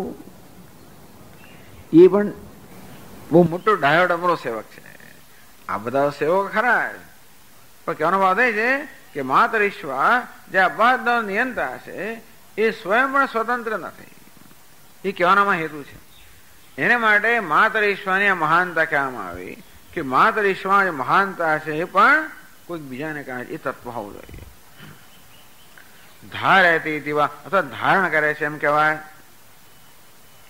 એ પણ કઈ ધાતુનો અર્થ નથી, એ તો ધ્રુવ ધાતુનો અર્થ છે. ધારતી દીવા એટલે ટૂંકમાં મહારાજે આ દધાતીનો અર્થ એટલે કહે છે ધાતુના અનેક અર્થ પ્રસિદ્ધ હે પ્રકૃત ઉપયોગીનમ અર્થમાહ.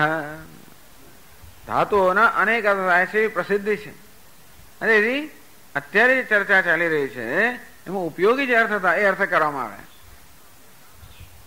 ધાનો અર્થ દાન આપવું એવી જાતનો બધો અર્થ થાય એવું નથી થતો. ધારણ કરવું, વિભાગ કરવા. ધારણ કરવું એટલે શું? માત્ર સ્વયં માતરિશ્વા સ્વયં ધારણ કરે છે. એનો અર્થ એ થયો કે માત્ર સ્વયં અગ્નિ બની જઈને એ જ દહન કરી રહ્યો છે, એ જ સૂર્ય બનીને એ જ પ્રકાશ આપી રહ્યો છે કે પ્રકાશી રહ્યો છે, એ જ મેઘ બનીને વરસી રહ્યો. એમણે કહેવાય ક્યાં તો એ કર્મના વિભાગ કરે છે.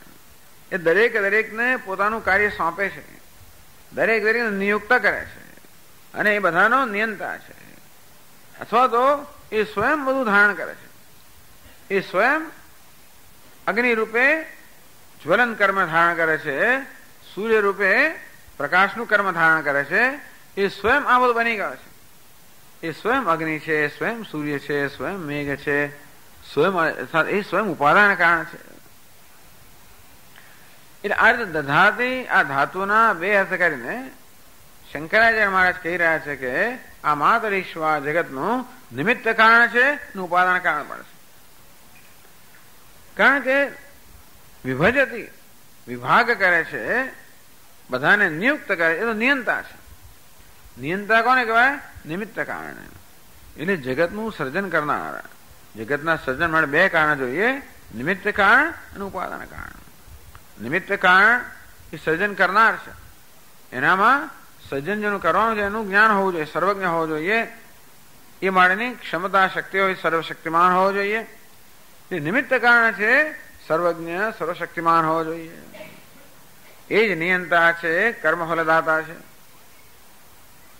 તો આ રીતે મહાતરીશ્વા જગતના બધા જ તત્વને તેમનું કાર્ય માં બધાને નિયુક્ત કરે છે. કહીને કહ્યું નિયંતા છે, જગતનું નિમિત્ત કારણ છે.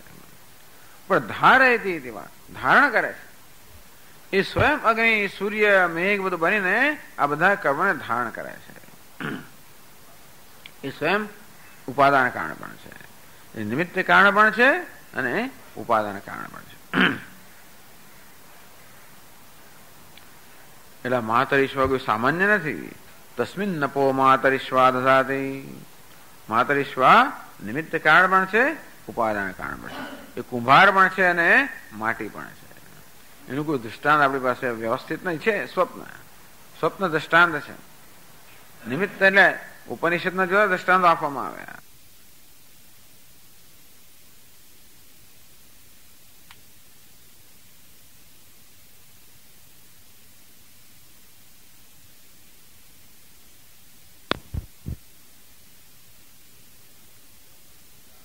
નાનું તંતુ આખી મોડું જવાનું તો કઈ કરવું ના કરી શકે, પણ એક નાનું તંતુ આમ કરોડ ઉપરથી નીચે આવે ને આમ, અને આપણે જરાક એને ભય લાગે, અડકે કોઈ, વળી પાછું ઉપર જતો રહે, બધું પાછું ગળી જાય. એટલે કે સર્જન કરનાર પણ એ, વિસર્જન કરનાર પણ એ. તો એનો અર્થ કરોડ ઉપાદાન કારણ પણ છે, નિમિત્ત કારણ પણ છે. એવું દૃષ્ટાંત ઉપનિષદમાં આપવામાં આવ્યું. એ સિવાય આપણે સ્વપ્નનું દૃષ્ટાંત આપતા હોઈએ છીએ કે સ્વપ્નમાં જેવી રીતે હું સ્વપ્નનું સર્જન કરનાર પણ છું અને સ્વપ્ન જગત પણ છું, નિમિત્ત કારણ પણ છું, ઉપાદાન કારણ પણ છું. છતાં સ્વપ્નના સર્જનમાં મને સ્વતંત્રતા તો નથી. એ રીતે પૂરેપૂરું દૃષ્ટાંત તો નથી, છતાં નિમિત્ત અને ઉપાદાન કારણ એક છે એમ કહેવાય. તો ભગવાન એટલા માટે જગતને જાણે કે સ્વપ્ન જેવું કહેવામાં આવ્યું. સ્વપ્નમાં નિમિત્ત નું ઉપાદાન એક હોય છે, તેવી રીતે આ જગતનું પણ નિમિત્ત નું ઉપાદાન એક જ છે. એ માતરીશ્વા. તસ્મિન સતી આ માતરીશ્વા આ બધું કરી શકે છે. એ બતાવે છે કે એનું અધિષ્ઠાન જે છે એ કંઈક હોવું જોઈએ.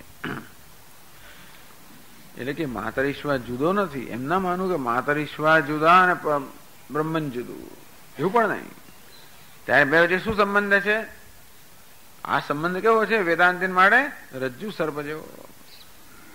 સર્પમાં જે કઈ વિલક્ષણતાઓ છે કે જે કઈ લાક્ષણિકતાઓ છે રજ્જુને કારણે જ છે. સર્પની લંબાઈ પણ રજ્જુને કારણે, સર્પના જે વળાંક છે પણ રજ્જુને કારણે, સર્પમાં જે ચળકાટ છે પણ રજ્જુને કારણે. સર્પમાં ઝેર છે રજ્જુને કારણે નહીં, પણ ચળકાટ તો રજ્જુને કારણે. પણ સર્પમાં ઝેર નથી. ઝેર ક્યાં છે? તો મનમાં છે.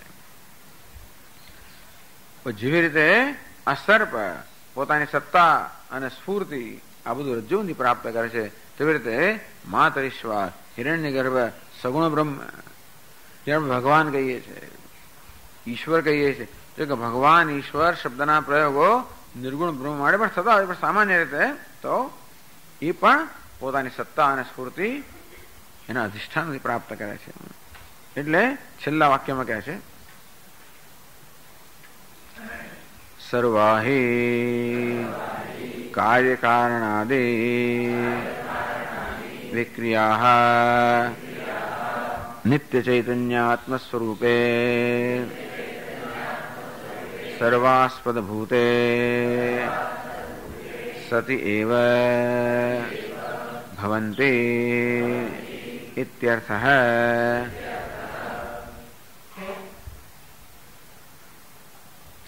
એટલે કહેવાનો ભાવ છે કે વાક્યનો અર્થ શું થયો? સર્વાહી કાર્યકારણાદિ વિક્રિયા. આ જગતમાં જે કઈ વિક્રિયાઓ થાય છે, જે કઈ પરિણામ આવે છે, જે કઈ ફેરફાર થાય છે, જે કઈ ક્રિયાઓ થાય છે, બધા કાર્યકારણાદિ, કાર્યકરણાદિ. હા, અહીંયા કાર્યકરણ છે. કાર્ય એટલે સ્થૂળ શરીર, કરણ એટલે સૂક્ષ્મ શરીર. આ સ્થૂળ શરીરમાં અને સૂક્ષ્મ શરીરમાં જે કઈ વિક્રિયાઓ છે, જે કઈ ચેષ્ટાઓ છે, ક્રિયાઓ છે, પરિણામ છે, બધું નિત્ય ચૈતન્ય આત્મ સ્વરૂપે સર્વાસ્પદ ભૂતે સતી એવ ભવંતી. ત્યારે આત્મ તત્વ છે જે નિત્ય ચૈતન્ય સ્વરૂપ છે, સર્વાસ્પદ ભૂતે, જે સર્વનું આસ્પદ છે, સર્વ અધિષ્ઠાન છે. ટૂંકમાં આ બધું મિથ્યા છે. અર્થ છે કે આ બધું નામ રૂપાત્મક જગત, એમાં બધી થતી ચેષ્ટાઓ, ક્રિયાઓ, વિક્રિયાઓ, આ બધું છે ખરું. પરંતુ આપણે જયારે એની સત્યતા તપાસવા જઈએ ત્યારે ખબર પડે કે આ બધું સ્વતંત્ર સત્તા ધરાવતું નથી. આ જગતમાં કોઈ પણ નામરૂપ કે ક્રિયા સ્વતંત્ર સત્તા નથી ધરાવતું. અસ્થિ, ભાતિ અને પ્રિય એનું જયારે આસ્પદ હોય, અધિષ્ઠાન હોય, ત્યારે જ નામરૂપ અને ક્રિયા શક્ય છે. એટલે આપણે દેખાય છે નામરૂપ અને ક્રિયા છે, એનું અધિષ્ઠાન અસ્થિ, ભાતિ, પ્રિય દેખાતું નથી. પણ નામરૂપ અને ક્રિયાના વર્તનથી, એના આચરણથી નક્કી કરવામાં આવ્યું કે આ બધાનું કોઈ અધિષ્ઠાન હોવું જ જોઈએ. કારણ કે આ નામરૂપ સ્વયં જળ છે, અને માટે આ ક્રિયા કરવા શક્તિમાન નથી. તો સમગ્ર નામરૂપાત્મક જગતમાં જે કઈ વિક્રિયાઓ છે, ક્રિયાઓ છે, ચેષ્ટાઓ છે, એ ક્યાંક એનું હોવા પણ સત્તા, સ્ફૂર્તિ આ સર્વ કશાકમાંથી આવતું જ હોવું જોઈએ. કારણ કે એનામાં સ્વયં સત્તા નથી, સ્વયં સ્ફૂર્તિ નથી. એના માટે એને સત્તા અને સ્ફૂર્તિ પ્રદાન કરનાર કોઈ આસ્પદ, આશ્રય, અધિષ્ઠાન હોવું જોઈએ. આ રીતે એને અર્થાપત્તિ કહેવાય. એ અધિષ્ઠાન ન હોત, જો વીજળી ન હોત તો પંખો ન ચાલતો હોત, વીજળી ન હોત તો પંખો ન ચાલતો હોત. પંખો ચાલે છે માટે વીજળી હોવી જોઈએ, કારણ કે વીજળી ન હોત તો પંખો ન ચાલતો હોત. તેવી રીતે આ જગત નામ રૂપાત્મક જગતનું અધિષ્ઠાન છે. એ ન હોત તો આ જગતમાં કોઈ ચેષ્ટા ન હોત, કોઈ ક્રિયા ન હોત. એટલે ક્રિયા અહીંયા લેવામાં આવી. આમ તો જગતનું હવાપણું પણ એને કારણે જ છે. અસ્થિ, ભાતિ અને પ્રિય. અસ્થિને કારણે જગતનું હવાપણું છે, ભાતિને કારણે જગતનું ભાસવાપણું છે, અને પ્રિયને કારણે જગતમાં આકર્ષણ છે. પણ અહીંયા ક્રિયા લેવામાં આવી કે જગતમાં સક્રિયતા છે એ વસ્તુ. કારણ કે એ બધું આપણે દેખાય છે, સર્વત્ર આપણને વિક્રિયા દેખાય છે, વિકાર દેખાય છે, સક્રિયતા દેખાય છે, ચેષ્ટા દેખાય છે, ગતિ દેખાય છે. આ બધું પ્રત્યક્ષ છે. તો એટલે એક પ્રત્યક્ષ જે આપણને ક્રિયા કે ચેષ્ટા કે ગતિ દેખાય છે, એ લઈને કહેવામાં આવ્યું કે આ ત્યારે શક્ય બને જ્યારે આ બધાને આવી સક્રિયતા પ્રદાન કરનાર કોઈ અધિષ્ઠાન હોય તો એ શક્ય બને, નહીતર ન બને. આની રીતે અધિષ્ઠાન સ્વરૂપ જે આત્મતત્વ છે એ પાછું નિત્ય ચૈતન્ય સ્વભાવ સ્વરૂપે. કારણ કે બધા અનિત્ય ચૈતન્ય છે, માટે નિત્યો નિત્યાનામ ચેતનશ્ચેતનાનામ એકો બહુનામ યો વિદધાતિ કામાન. કઠોપનિષદમાં કહ્યું નિત્ય અનિત્યાનામ. આ બધું અનિત્ય છે. આ જગતમાં જે કઈ છે અનિત્ય છે. એ બતાવે છે કે નિત્ય હોવું જોઈએ. અનિત્ય એનું કહેવાય એનું સર્જન થાય, પાલન થાય, લય થાય. તો સર્જન, પાલન, લયનો આખો જે આ ખેલ ચાલી રહ્યો છે અનિત્યમાં, એ ત્યારે જ હોય જ્યારે એને આધાર આપનાર નિત્ય તત્વ હોય. ચેતનશ્ચેતનાનામ. આ બધા જે ચેતન છે એને ચેતનતા પ્રદાન કરનાર. એકો બહુનામ. આ જે બહુ જે છે એ બધાને સર્જન કરનાર અને બધાને કર્મફળ પ્રદાન કરનાર. આવી રીતે અહીંયા બતાવવામાં આવ્યું કે આત્મતત્વ છે. કારણ કે જગત છે, આત્મતત્વ ભાષે કારણ કે જગત ભાષે છે. આત્મતત્વ પ્રિય છે કારણ કે જગત આકર્ષક છે, પ્રિય છે. એમ કરીને અસ્થિ, ભાતિ, પ્રિય કે સચ્ચિત આનંદ સ્વરૂપ પરમાત્માનું અસ્તિત્વ કે હોવાપણું અહીંયા આગળ સિદ્ધ કરે. એમ કહે ચાલે, અર્થાપતિ સિદ્ધ કરવામાં આવ્યું. કારણ કે એક નિયમ એવો છે કે જળ વસ્તુ સ્વયં ચેષ્ટા ના કરી શકે. જેમ ગાડું સ્વયં ના ચાલી શકે, એને ખેંચનાર બળદ હોય તો જ ગાડું ચાલે. હવે ગાડું ચાલતું દેખાતો અને બળદ ના દેખાતો હોય તો ધારો કે આમ તો બે બળદ દેખાય પછી ગાડું દેખાય, પણ છતાં એવું હોય ધારો બસ ચાલતી હોય ત્યાં ચલાવનાર કોઈ ડ્રાઈવર હોવો જ જોઈએ. એ ન દેખાતો હોય તો એવું નીચું હોય ઘણી વાર ખબર જ ના પડે આપણને, આપણે ગાડી એમને ચાલે છે એવું. ક્યારેક ઘણા લોકો એવા પણ બહુ વ્યવસ્થિત ગાડી ચલાવતા પણ છતાં પણ આપણે એમ લાગે કે અંદર છે જ નહીં કોઈ હોય, અથવા રિમોટ કંટ્રોલ હોય. એવા દિવસો બહુ દૂર નથી જયારે રિમોટ કંટ્રોલ પણ આવશે, આમ તો દૂરથી ચલાવતા હોય. બધું ચાલતું છે રિમોટ, બધી કેબલ શું છે, બધી રોપ વે ને બધામાં કેબલ ને બધું હોય છે, એવું ચાલતું હોય છે. પણ રિમોટ કંટ્રોલ હતા પણ આ જળ વસ્તુઓને ચલાવનાર કોઈ ચેતન હોવું જોઈએ. આવો નિયમ છે. આ જગત જળ છે માટે એને ચલાવનાર કોઈ ચેતન હોવું જોઈએ. આ રીતે આ ચેતન પરમાત્માનું હોવા પણ અહીંયા આગળ પણ પુરવાર કરવામાં આવે.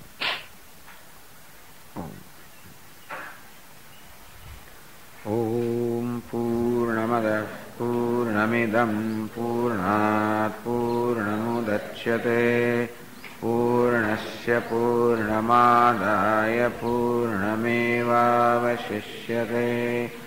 ઓમ શાંતિ શાંતિ શાંતિ. શંકરં શંકરાચાર્યં કેશવં બાદરાયણં સૂત્રભાષ્યકૃતૌ વંદે ભગવन्तૌ પુનઃ પુનઃ.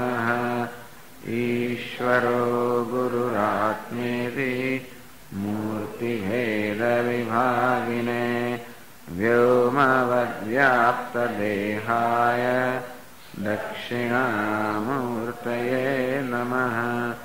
ઓમ શાંતિ શાંતિ શાંતિ. હરિ ઓમ. શ્રી ગુરુભ્યો નમઃ. હરિ ઓમ.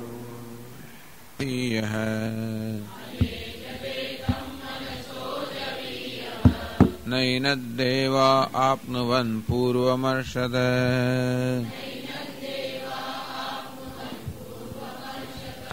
તદ્ધાવતો જ્ઞાનત્યેતિ તિષ્ઠતે.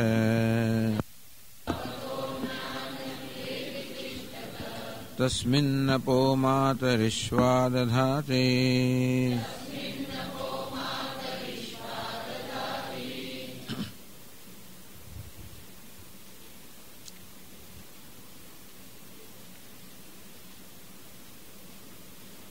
તસ્મિન અપઃ માતરિશ્વા દધાતિ. તસ્મિન અર્થાત પરમાત્મા જયારે છે ત્યારે જ માતરિશ્વા હિરણ્યગર્ભ અપઃ દધાતિ. અગ્નિ, આદિત્ય, પર્જન્ય, વાયુ આ બધા દેવતાઓને તે કર્મમાં તે કર્તવ્યમાં નિયુક્ત કરે છે. અથવા તો તે દેવતાના રૂપમાં માતરિશ્વા સ્વયં આ દહન, પ્રકાશન વગેરે કર્મ કરે છે. માતરિશ્વા એટલે કે હિરણ્યગર્ભ એટલે કે સગુણ બ્રહ્મ જે આ જગતનું નિમિત્ત કારણ છે, એનું ઉપાદાન કારણ છે, જે અભિન્ન નિમિત્ત ઉપાદાન કારણ છે. તસ્મિન દધાતિ. એ હિરણ્યગર્ભ અર્થાત સગુણ બ્રહ્મ પણ પોતાનું આ કાર્ય જગતનું ઉપાદાન હોવાનું અને નિમિત્ત હોવાનું આ કાર્ય ત્યારે જ કરી શકે જ્યારે તસ્મિન એ પરમાત્મા છે. પ્રશ્ન એ થયો કે આપ કહો છો કે પરમાત્મા બ્રહ્મ તો જ્ઞાનેન્દ્રિયનો વિષય ના બની શકે, કર્મેન્દ્રિયથી ગ્રહણ ના થઈ શકે, મનથી પણ ગ્રહણ ના થઈ શકે, તો પછી એ છે એના માટેનો કોઈ પુરાવો ખરો? એને છે એ માટેનું કોઈક લક્ષણ ખરું, પુરાવો, ચિહ્ન ખરું? તો કે હા, એ છે ત્યારે જ આ જગતનું સર્જન થઈ રહ્યું છે, પાલન થઈ રહ્યું છે, નિયંત્રણ થઈ રહ્યું છે, લય થઈ રહ્યો છે. આ થઈ રહ્યું છે બતાવે છે કે કોઈક એવું હોવું જોઈએ. કારણ કે હિરણ્યગર્ભ કે સગુણ બ્રહ્મ પણ જે સર્જન, પાલન, લયની ક્રિયા કરતા હોય તે વાસ્તવમાં એ પણ નિયમોને અનુસરીને કરે છે. એનો અર્થ એ થયો કે એ બધાનું પણ અધિષ્ઠાન હોવું જોઈએ. જેના જાણે કે નિયંત્રણમાં હોય, જેની સન્નિધિમાં, જેની સત્તાને સ્ફૂર્તિ પ્રાપ્ત કરીને હિરણ્યગર્ભ પણ પોતાનું કાર્ય કરી શકે છે. ના રીતે ઈશ્વર છે, પરમાત્મા છે, ભલે દેખાતો ન હોય, ભલે એને પકડી શકાતો ન હોય, ભલે મનથી એનું ચિંતન ન થઈ શકતું હોય, અચિંત્ય હોય, અવ્યપદેશ્ય શબ્દથી વર્ણન ના થઈ શકે, ભલે એવું હોય, અદૃશ્યમ, અગ્રાહ્યમ, અદૃશ્યમ અર્થાત જ્ઞાનેન્દ્રિયોથી જેનું ગ્રહણ ના થઈ શકે, અગ્રાહ્યમ કર્મેન્દ્રિયોથી ગ્રહણ ના થઈ શકે, ભલે અવ્યવહાર્યમ જે વ્યવહારનો વિષય નથી, જે લઈ આપી શકાય નહીં. આપવું લેવું એટલે વ્યવહાર, આપી પણ ના શકાય, લઈ પણ ના શકાય. આમ હોવા છતાં પણ એ જ છે, કારણ કે જગત છે. એ ભાષે છે કારણ કે જગત ભાષે છે. એ પ્રિય છે કારણ કે જગતના પદાર્થોમાં આકર્ષણ છે. આમ જગતના નામ રૂપાત્મક પદાર્થો જળ છે, છતાં પણ એ છે, ભાષે છે અને આકર્ષણ કરે છે. એ જ બતાવે છે કે એમને હવાપણું, ભાસવાપણું, એમને આકર્ષણ કરવાપણું કોઈક પ્રદાન કરે છે. આ રીતે બ્રહ્મ કે પરમાત્માના હોવાની સંભાવના બતાવી આ મંત્ર દ્વારા. તો તદ એ જતી તદ નહીં જતી એવું આ ચોથા મંત્રમાં કહેવામાં આવ્યું. તદ એ જતી અર્થાત એ પરમાત્મા કાંપે છે, ચલન ચાલે, ચલન ચલાયમાન છે. તદ ન એ જતી એ પરમાત્મા નિશ્ચલ છે. એવું જ કંઈક આ પાંચમા મંત્રમાં કહેવામાં આવે છે. એટલે કે જે આગળ ચોથા મંત્રમાં કહેવામાં આવ્યું એ જ વસ્તુ જાણે કે પાંચમા મંત્રમાં કહેવામાં આવે છે. તો શું આ પુનરુક્તિ છે, એકની એક વસ્તુ વારંવાર કહેવાનો દોષ છે? તો કાંઈ એવું નથી. અંતેથી 23મા પાના પર છેલ્લી પંક્તિમાં કહે છે,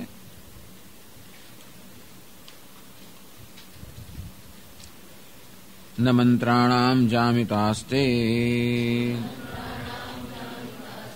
ઇતિ પૂર્વમંત્રોક્તમપી અર્થમ પુનરાહ.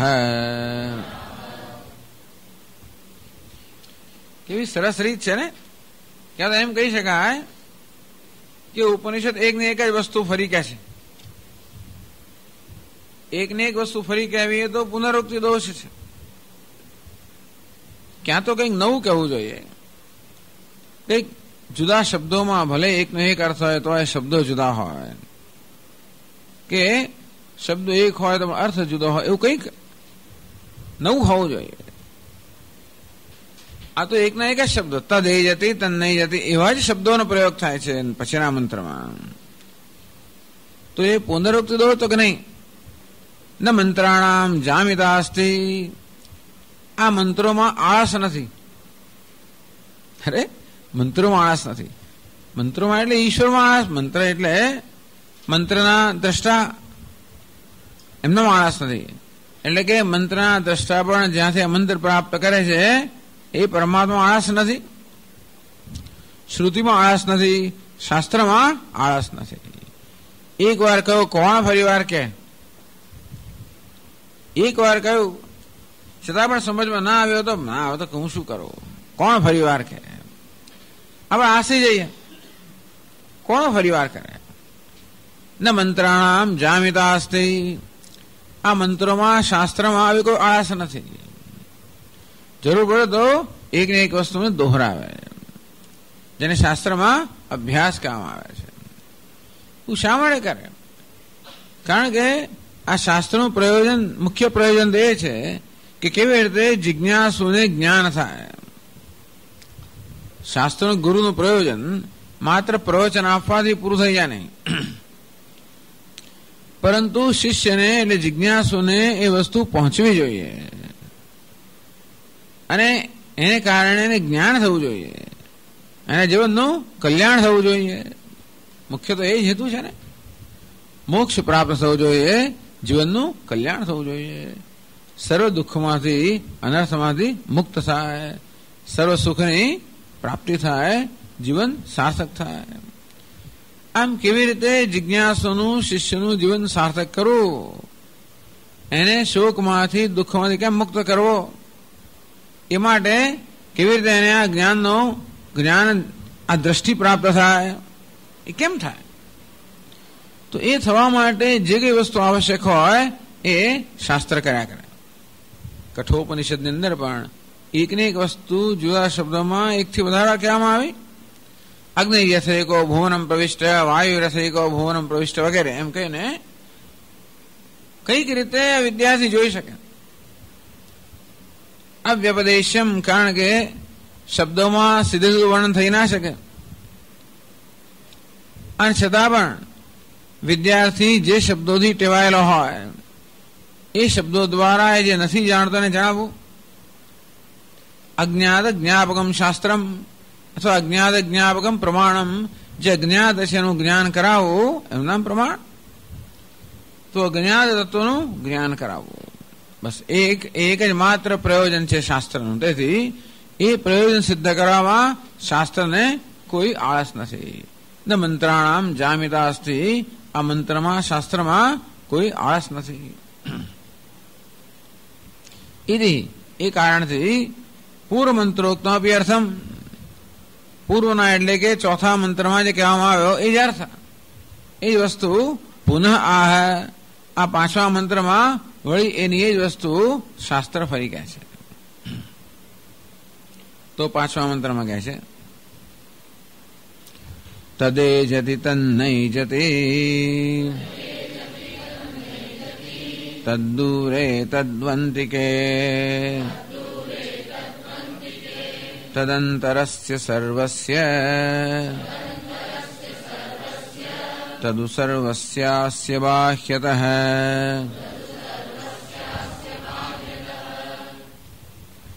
તદ એ જતિ, એ આત્મતત્વ ચાલે છે, ચલનાત્મક છે. એમાં ચલન છે, કંપન છે, ગતિ છે.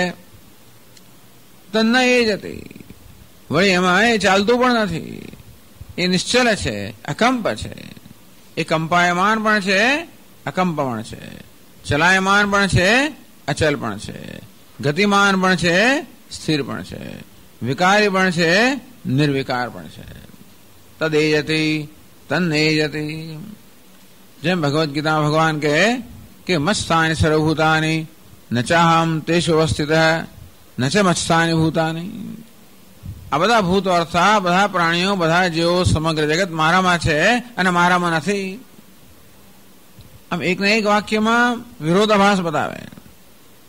તસ્ય કર્તારમપિ મામ વિદ્ય કર્તારમ અવ્યયમ. હે અર્જુન, આ ચાતુર્વર્ણથી વિશેષિત જગતનો કરતા પણ હું છું અને જો જોડે અવ્યય અકર્તા છું. આવું કેમ વિરુદ્ધ વસ્તુ એકના એક જ વાક્યમાં કે અહીં કહ્યા પછી થોડી વાર પછી કહે તો લાગે કે ભૂલી ગયા છે શું કહ્યું શું ના કહ્યું. એવું થાય. 15 દિવસ પહેલા તો અમે આવું કહેતા ને આજે આવું કહો છો. થાય કદાચ 15 દિવસ પહેલા શું કહ્યું યાદ ના હોય, ભૂલી જઈએ, અથવા કઈ સ્પષ્ટતા ના હોય એટલે જેમ તેમ કહેતા હોય. પણ આ તો એક જ વાક્યમાં વિરુદ્ધ વચન, એનો અર્થ એ નહીં કે ભૂલી ગયા છે કે ખબર નથી એટલે જાણી જોઈને કહે છે. તો આપણને આ અવ્યપદેશમ વાસ્તવમાં શબ્દમાં જેનું વર્ણન ના થઈ શકે અને છતાં પણ શાસ્ત્ર એ પ્રકારના શબ્દોનો પ્રયોગ કરતો હોય છે એ કોઈક આપણે પામી શકીએ. અન્ય દેવ તદ વિદિતાત અથો અવિદિતાત અધિ. એ વિદિત કરતા, જાણેલા કરતા અન્ય છે અને વળી અજાણ્યા કરતા પર છે, જુદું છે. અભિજાતની ભાષા વાપરે. તદે જતી તન્ન એ જતી. એ ચાલે છે અને વળી નથી ચાલતું. તદ દૂરે તદુ અંતિકે. તદ દૂરે એ તો દૂર છે, દૂર સુદૂર છે. તદુ અંતિકે એકદમ નજીકમાં નજીક પણ છે. એ દૂર પણ છે, નજીક પણ છે. તદ અંતઃસ્ય સર્વસ્ય તદુ સર્વસ્ય અસ્ય બાહ્યતઃ. આ સર્વની અંદર એ છે અને વળી આ સર્વની બહાર પણ છે. અંદર પણ છે, બહાર પણ છે, દૂર પણ છે, સમીપ પણ છે, ચાલે છે, નથી ચાલતું.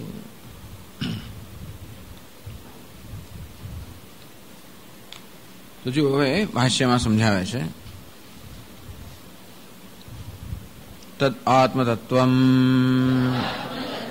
યત પ્રકૃતમ તદેજતે ચલતે તદેવ ચ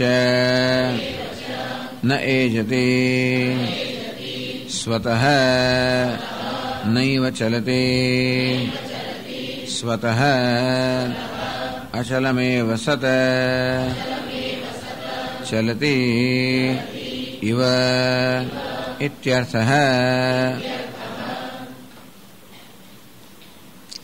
તત એટલે કે તે એટલે કોણ? તે ચાલે છે, તે તો સર્વનામ છે. તત એટલે કે તે સર્વનામ દ્વારા કોનો નિર્દેશ કરવામાં આવે છે? તો કે યત પ્રકૃતમ બ્રહ્મ,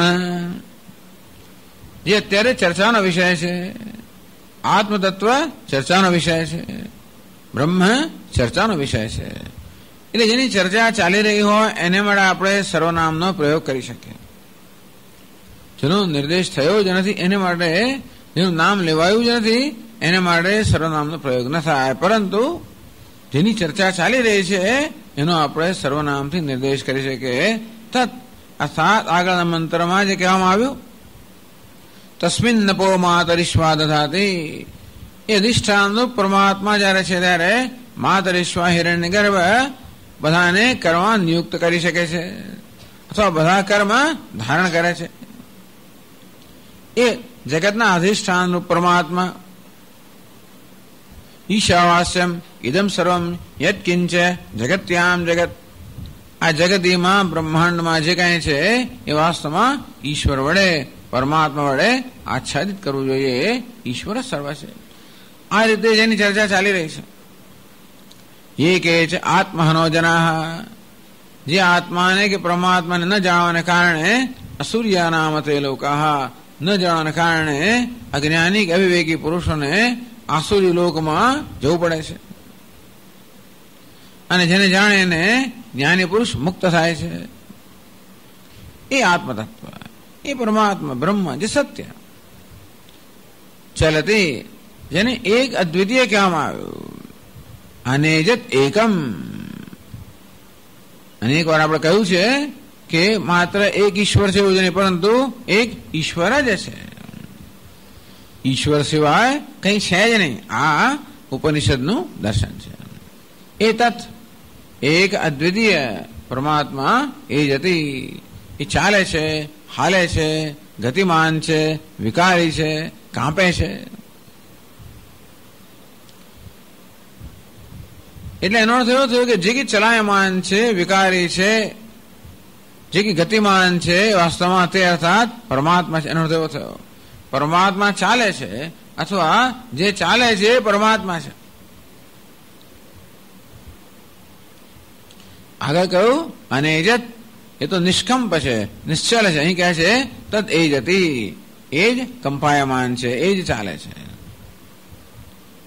એનો અર્થ એ થયો કે જે કંઈ દ્રષ્ટિગોચર છે, જે કંઈ આપણા અનુભવનો વિષય છે એ પણ પરમાત્મા જ છે કહેવામાં આવ્યું. કારણ કે જ્યાં પણ નજર કરીએ ત્યાં આપણને કોઈને કોઈ પ્રકારની ગતિ, ચલન, કંપન, ફેરફાર દેખાય છે. જગતમાં ક્યાંય પણ સ્થિરતા છે જ નહીં. બધી જગ્યાએ ગતિશીલતા છે. પ્રકૃતિ જેમાંથી આ જગત સર્જાયું છે એનો સ્વભાવ જ છે. નહીં કશ્ચિત ક્ષણમપી જાત તિષ્ઠતી અકર્મ કૃત, એક ક્ષણ માટે પણ કશું ક્યારે પણ નિષ્ક્રિય હોઈ ના શકે. કારણ કે સક્રિયતા એ જ પ્રકૃતિનો ધર્મ છે. તો સક્રિયતા જેનો ધર્મ છે એવી પ્રકૃતિને આપણે કદાચ પકડી રાખીને નિષ્ક્રિય છે એવો દેખાવ કરી શકીએ, પરંતુ એ પકડી રાખવામાં પણ ક્રિયા તો રહેલી છે. ચાલુ જ જેનો ધર્મ છે એને ઊભું રાખવામાં એ ક્રિયા રહેલી છે. ઢોળા પર મોટર ગાડી તો આમ એને કંઈ ન કરે તો પણ એ દડી પડે, સરકી પડે. એને ઊભી રાખવી હોય તો પણ ક્રિયા કરવી પડે. એનો જગતમાં બધી વસ્તુ ગતિમાન છે, ચલાયમાન છે, વિકારી છે. તદ એ જતી, ટૂંકમાં જે વિકારી છે, ચલાયમાન છે, એ જગત નામ રૂપાત્મક જગત પણ પરમાત્મા છે. ભગવાન ચાલી રહ્યો છે, દોડી રહ્યો છે, ખાઈ રહ્યો છે, પી રહ્યો છે, બધી ક્રિયાઓ આવી ગઈ. કૃષ્ણ ભગવાન દોડી રહ્યા છે, ચાલી રહ્યા છે, ખાઈ રહ્યા છે, પી રહ્યા છે, બધું જ કરી રહ્યા છે. એટલે તદ એ જતી, તદ ચલતી, ભગવાન ચાલે છે, બધું જાત જાતનું કરે. તો કોઈની છેડતી કરી રહ્યો હોય, ચોરી કરી રહ્યો હોય, તો મશ્કરી કરી રહ્યો હોય, તોફાન કરી રહ્યો હોય, સાધુનું રક્ષણ કરી રહ્યા હોય, દુષ્ટનો વિનાશ કરી રહ્યા હોય, જે કંઈ થતું હોય. તદ એ જતી, જન્મ કર્મ છે મેં દિવ્યમ, મારો જન્મ અને કર્મ બંને દિવ્ય છે. કઈ દિવ્ય નમામ કર્માણી લિંપંતી નમે કર્મ ફલે સ્પૃહા. ભગવાન કે બધું કરું છું છતાં પણ કંઈ કરતો નથી. બસ આ જ વસ્તુ સમજાવે છે. એવું બંને કહેવાની જરૂર છે કે જેથી કશું કંઈ બાકી ન રહી જાય. જો ભગવાન એમ કે હું કંઈ કરતો જ નથી તો જે કંઈ થઈ રહ્યું છે ભગવાન સિવાયનું છે કે ભગવાન સિવાયનું કોઈ કરી રહ્યું છે એવું સમજવું પડે ને. ભગવાને હું તો કંઈ કરતો જ નથી એવો જો ભગવાન હોય તો જે કંઈ થઈ રહ્યું છે કરનાર બીજો કોઈ હોવો છે. એટલે ભગવાન સિવાયનું પણ બીજી કોઈ હસ્તી છે? ભગવાન કે હું બધું કરનાર છું. ભગવાન જ બધું કરનાર જ હોય ને એથી વધારે કંઈ ન હોય તો મુશ્કેલી તો ખરી. બધું કરનાર ભગવાન હોય તો ભગવાનને પણ કંઈક દોષ લાગે તો ખરો કે આવું કેમ કર્યું ભગવાન. તો આ થયું એટલે મારી શ્રદ્ધા ભગવાનમાં જરાક ડગી ગયા. આ થયું એટલે આવું કેમ થયું. ત્યારે કે હું તો કશું નથી કરતો, કાંઈ નથી કરતા. કરનાર કોણ તો હું જ બધું કરું છું. આવું કેમ કરતો? હું કંઈ કરતો નથી. બંનેનો ઉત્તર તૈયાર છે એમની પાસે. બંને વસ્તુ સાચી જ છે, પોતપોતાની રીતે સાચી છે. એટલે અહીં કહે છે ઉપનિષદ કે જગતમાં જે ચલાયમાન છે, જે વિકારી છે, સર્વ ઈશ્વર છે. ઈશ્વરની જ અભિવ્યક્તિ છે. પણ સાથે એમ પણ કહે છે તન ન એ જતી એ વળી ચાલતો પણ નથી, એ નિશ્ચલ પણ છે, નિર્વિકાર પણ છે. તો બેમાંથી એક આપણે કોણ છે? બંને વિરુદ્ધ ધર્મ તો એક જગ્યાએ હોય જ ના શકે. ચાલવું અને ન ચાલવું, દોડવું અને ઉભા રહેવું એ બે એક જ વ્યક્તિમાં એક સમય ના હોઈ શકે. એને સંસ્કૃતમાં વ્યાવૃત્તમ, અન્યોન્ય વ્યાવર્તનમ. દોડવું હોય તો ચાલવાનું ના હોય, ચાલવાનું દોડવાનું ના હોય. તો અહીં તો કહી રહ્યું છે ઉપનિષદ કે એક સાથે તદ એ જતી તન એ જતી, એક સાથે થઈ રહ્યો છે. એવું કે ક્યારેક ચાલે છે ને ક્યારેક નથી ચાલતો એમ નહીં. એ ચાલે છે અને સાથે સાથે નથી ચાલતો.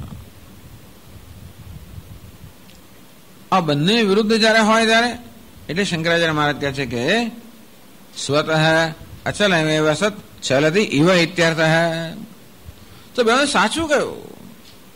આ પરમાત્મા ચલાયમાન છે, ગતિમાન છે, વિકારી છે એ સાચું, કે નિશ્ચલ છે, સ્થિર છે, નિર્વિકાર છે એ સાચું?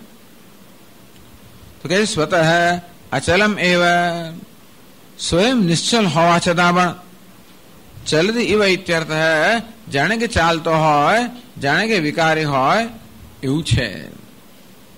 સ્વયં નિર્વિકાર હોવા છતાં પણ જાણે કે વિકારી છે. આ એક એવો ઉમેરી દીધો અંદર. એ શંકરાચાર્ય મહારાજ ઉમેર્યો. ઉપનિષદ તો એ જતી તન નહીં જતી. એટલે આ બધા મંત્રો આ ઈશાવાસ્ય ઉપનિષદ બધા માટે પ્રમાણભૂત છે. ખાલી અદ્વૈત વેદાંતિન માટે જ નહીં, વિશિષ્ટ અદ્વૈતિન માટે, દ્વૈતિન માટે, બધા લોકો માટે આ પ્રમાણ. એટલે બધા લોકો પોતાના સિદ્ધાંતના દર્શન આમાં જ કરતા હોય છે. એટલે મુખ્ય અર્થમાં લો તદ એ જતી તન નહીં જતી, એ જ ચલાયમાન છે, એ નથી ચાલતો. અર્થાત જગતના રૂપ પણ એ જ છે અને જગતથી પર પણ એ જ છે. અને તેથી શુદ્ધ અદ્વૈત. શુદ્ધ અદ્વૈત એટલે શું? અદ્વૈત ભગવાન એક જ, પણ જગતમાં ભગવાન અને સત્ય છે. જગત સત્યમ બ્રહ્મ સત્યમ એવું કહી શકાય ને. કારણ કે તદ એ જતી તદ નહીં, એ ચાલે છે, નથી પણ ચાલતો. પણ અહીંયા શંકરાચાર્ય મહારાજ કે નહીં, અવિરુદ્ધ વસ્તુ એકમાં સંભવી ના શકે. અને માટે તદ એ જતી ઇવ તદ ન એ જતી તદ એ જતી ઇવ, એ સ્વયં નિશ્ચલ હોવા છતાં પણ જાણે કે ચાલી રહ્યો છે. એક ઇવ ઉમેરીને બહુ મોટું કામ કરી નાખ્યું. ધ્યાયતી ઇવ લેલાયતી ઇવ. બૃહદારણ્યક ઉપનિષદમાં કહ્યું ધ્યાયતી ઇવ લેલાયતી ઇવ. એ જાણે કે વિચારી રહ્યો છે, જાણે કે ચેષ્ટા કરી રહ્યો છે. જાણે કે એટલે કે હું જાણે કે વિચારી રહ્યો છું. જ્યારે જ્યારે પણ હું માનતો હોઉં કે વિચાર કરું છું ત્યારે એમાં એક જાણે કે ઉમેરવું જોઈએ. જ્યારે જ્યારે પણ હું માનતો હોઉં કે હું કંઈક કર્મ કરું છું, ચેષ્ટા કરું છું, ત્યારે એમાં જાણે કે ઉમેરવું જોઈએ. આત્મા જાણે કે ચિંતન કરી રહ્યો છે, જાણે કે કર્મ કરી રહ્યો છે.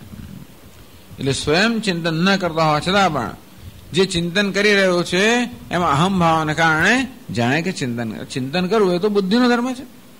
મનનો ધર્મ છે. એ મનમાં અહમભાવ હોવાને કારણે એ માને છે કે હું ચિંતન કરી રહ્યો છું. એમ કરીને આપણે આપણા વિશે જે બધા ખ્યાલ ધરાવતા હોય એમ એક ઈવો ઉમેરી દીધું, જાણે કે ઉમેરી દીધું. કર્તૃત્વ જાણે કે કરું છું, જાણે કે ભોગવું છું, જાણે કે બોલું છું, જાણે કે ખાઉં છું, જાણે કે આપણું એક જાણે કે ઉમેરી દઈએ તો કામ ઘણું સારું થઈ જાય. હંમેશા કહ્યા કરે છે ને આપણે પશ્યન શૃણવન સ્પૃશન જિઘ્રન, જોવું, સાંભળવું, સૂંઘવું, સ્પર્શ કરવો, એમ એક ઈવો ઉમેરી દેવાનો, જાણે કે. કારણ કે નૈવ કિંચિત કરો મેથી, ગીતામાં એવું જ કહ્યું ને. જો પશ્યન નૈવ કિંચિત કરો મેથી યુક્તો મન્યતે. પશ્યન એટલે જયારે જોઈ રહ્યો છે ત્યારે, શૃણવન જયારે આ છે ને બધા વર્તમાન કૃદંત છે ને, વર્તમાન કૃદંત, પ્રેઝન્ટ પાર્ટિસિપલ. એટલે કે પશ્યન જયારે જોઈ રહ્યો છે ત્યારે, સાંભળી રહ્યો છે ત્યારે, ખાઈ રહ્યો છે ત્યારે, ચાલી રહ્યો છે ત્યારે કહે છે કે હું કઈ કરતો નથી, એ વખતે કહે છે. તો વર્તમાન કૃદંતનો પ્રયોગ કર્યો ભગવાને. પશ્યન શૃણવન સ્પૃશન જિઘ્રન. પશ્યન જોતો હોય ત્યારે, શૃણવન સાંભળે છે ત્યારે, સ્પૃશન સ્પર્શ કરે ત્યારે, જિઘ્રન સૂંઘે ત્યારે, અશ્નન ખાય ત્યારે, પ્રલપન બોલે ત્યારે. આ બધું કર્મ કરી રહ્યો છે ત્યારે એ શું કહે છે? નૈવ કિંચિત કરોમિતિ, હું કાંઈ જ કરતો નથી. એટલે કે હું જાણે કરતો હોય એમ દેખાય છે, વાસ્તવમાં કંઈ કરતો નથી. આપણો પેલો અભિનેતા ભિખારી વેશ લેતો હોય ત્યારે એ કે ભીખ માંગે છતાં પણ ભીખ માંગતો નથી. ભીખ માંગે છે છતાં પણ ભીખ નથી માંગતો. બે દ્રષ્ટિબિંદુઓ થયા. તો જે પ્રેક્ષક છે એના દ્રષ્ટિબિંદુથી એ ભીખ માંગે છે, સ્વયં પોતાના દ્રષ્ટિબિંદુથી ભીખ નથી માંગતો. તો કયું સાચું? બે વસ્તુ થઈ ને, આ તો બે દ્રષ્ટિબિંદુઓ થયા. કયું સાચું? ભીખ નથી માંગતો એ સાચું છે. એનું સ્વરૂપ જયારે જોઈએ ત્યારે એ તો કરોડપતિ છે, એને ભીખ માંગવાનું પ્રયોજન જ નથી. એટલું જ નહીં, પરંતુ ભીખ માંગવાને કારણે બીજા 2 કરોડ મળવાના પણ છે, વધારે ધનવાન થવાનો છે.